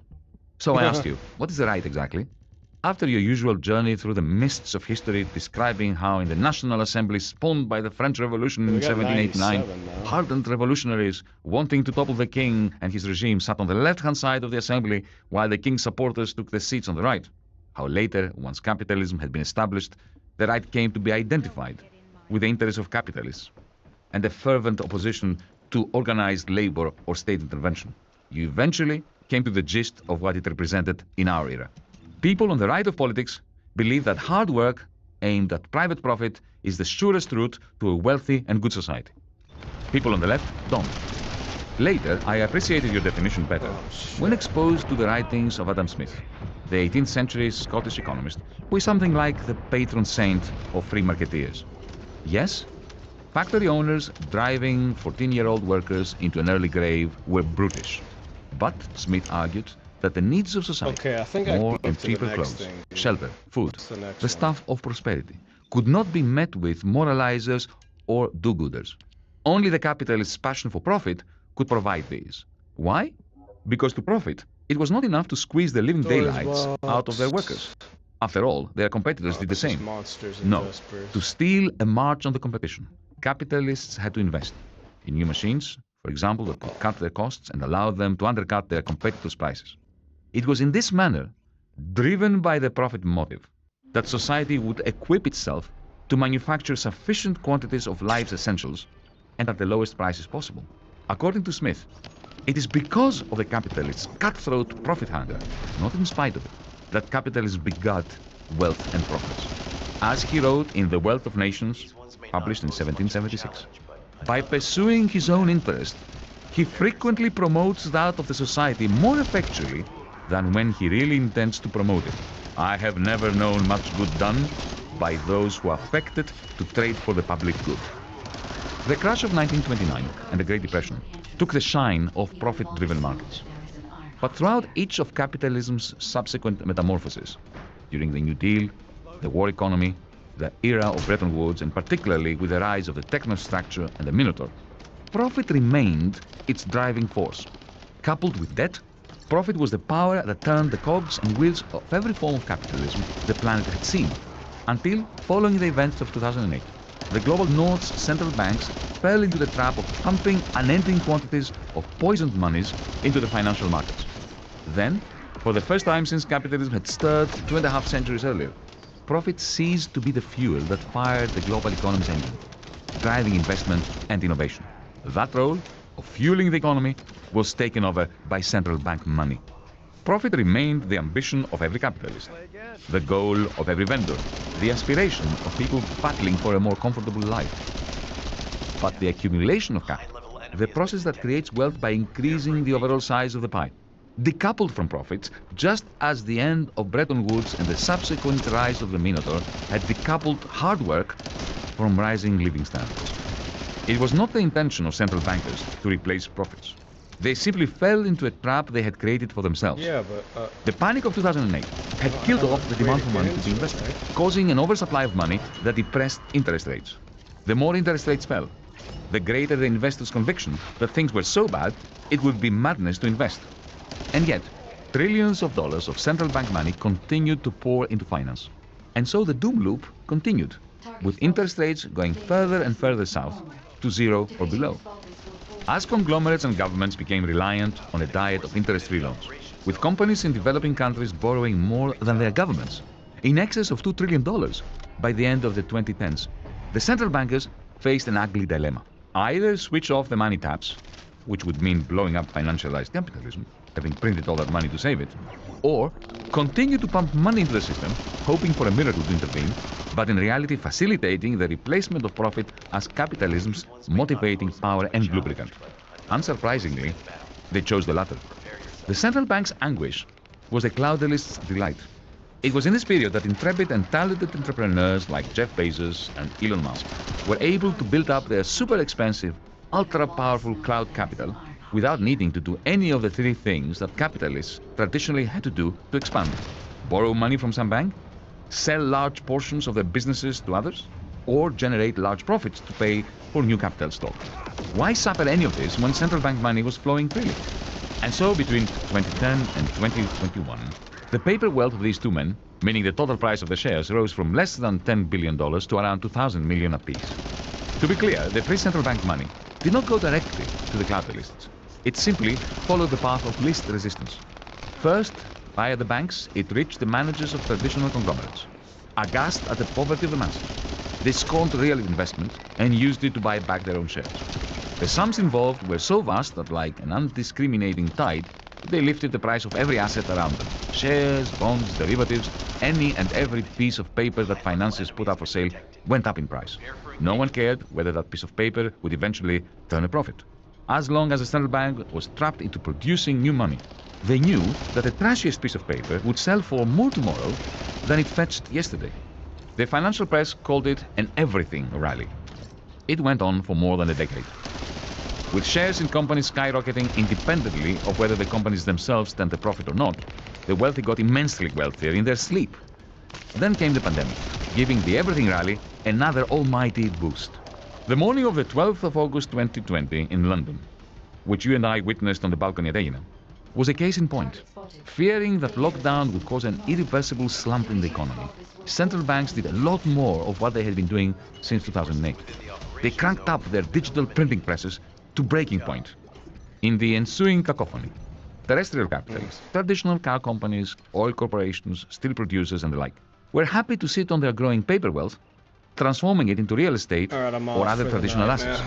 By contrast, cloudalists like Jeff Bezos and Elon Musk acted quickly to turn their paper wealth, before it vanished, into a far greater value